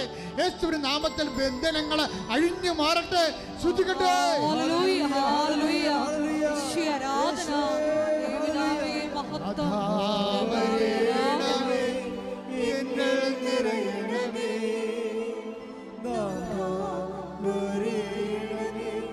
സൗഖ്യം നൽകണമേ, നാഥാ വരേണമേ, എന്നിൽ നിറയണമേ, നാഥാ വരേണമേ, സൗഖ്യം നൽകണമേ.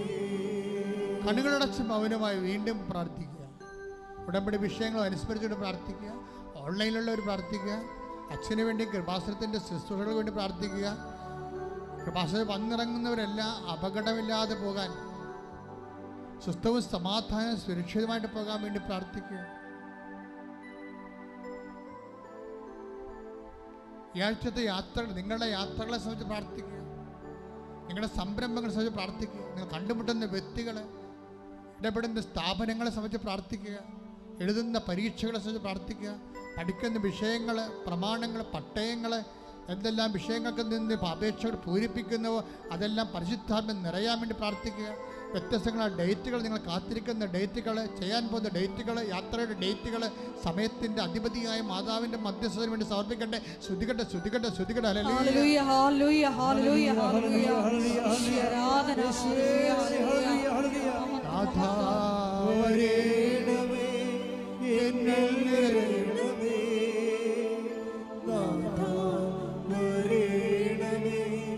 സൗഖ്യം നൽകണമേ, നാഥാ വരേണമേ, എന്നിൽ നിറയണമേ, നാഥാ വരേണമേ, സൗഖ്യം നൽകണമേ. ജോലിയില്ലാത്തവർ, ഭാര്യ പിരിഞ്ഞുപോയവർ, ഭർത്താവ് പിരിഞ്ഞുപോയവർ, തിരിച്ചുകൊള്ളണമെന്ന് ആഗ്രഹിക്കുന്നവരെ, മക്കളുടെ വിഷമങ്ങൾ കാരണം ജീവിതം തന്നെ തീർന്നെന്ന് ചിന്തിച്ച് വിഷമിക്കുന്നവരെ അവരെല്ലാം സ്പർശിക്കണമെന്ന് പ്രാർത്ഥിക്കുന്ന കർത്താവ്. അന്യനാടുകളിൽ നിന്ന് ഈ ആഴ്ചയിൽ തിരിച്ചു വരുന്നവരെ ഞങ്ങൾ സമർപ്പിക്കുന്നു. അവിടെ യാത്രയെ സംബന്ധിച്ച് പ്രാർത്ഥിക്കുന്നു. ഈ ആഴ്ചയിൽ തിരിച്ചു പോകാനിരിക്കുന്നവരെ സംബന്ധിച്ച് പ്രാർത്ഥിക്കുന്നു. ആഴ്ചയിൽ നടക്കുന്ന വിവാഹങ്ങളെ സംബന്ധിച്ച് പ്രാർത്ഥിക്കുന്നു. ആദ്യ കുർബാനകളെ സംബന്ധിച്ച് പ്രാർത്ഥിക്കുന്നു. മനസ്സമ്മതങ്ങളെ സംബന്ധിച്ച് പ്രാർത്ഥിക്കുന്നു. ആശുപത്രി രോഗികളെ സംബന്ധിച്ച് പ്രാർത്ഥിക്കുന്നു. ഓപ്പറേഷനെ സംബന്ധിച്ച് പ്രാർത്ഥിക്കുന്നു. എല്ലായിടത്തും പരിശുദ്ധ അമ്മയുടെ സാന്നിധ്യം ഉണ്ടാകാൻ വേണ്ടി നിറഞ്ഞു ശ്രദ്ധിക്കട്ടെ.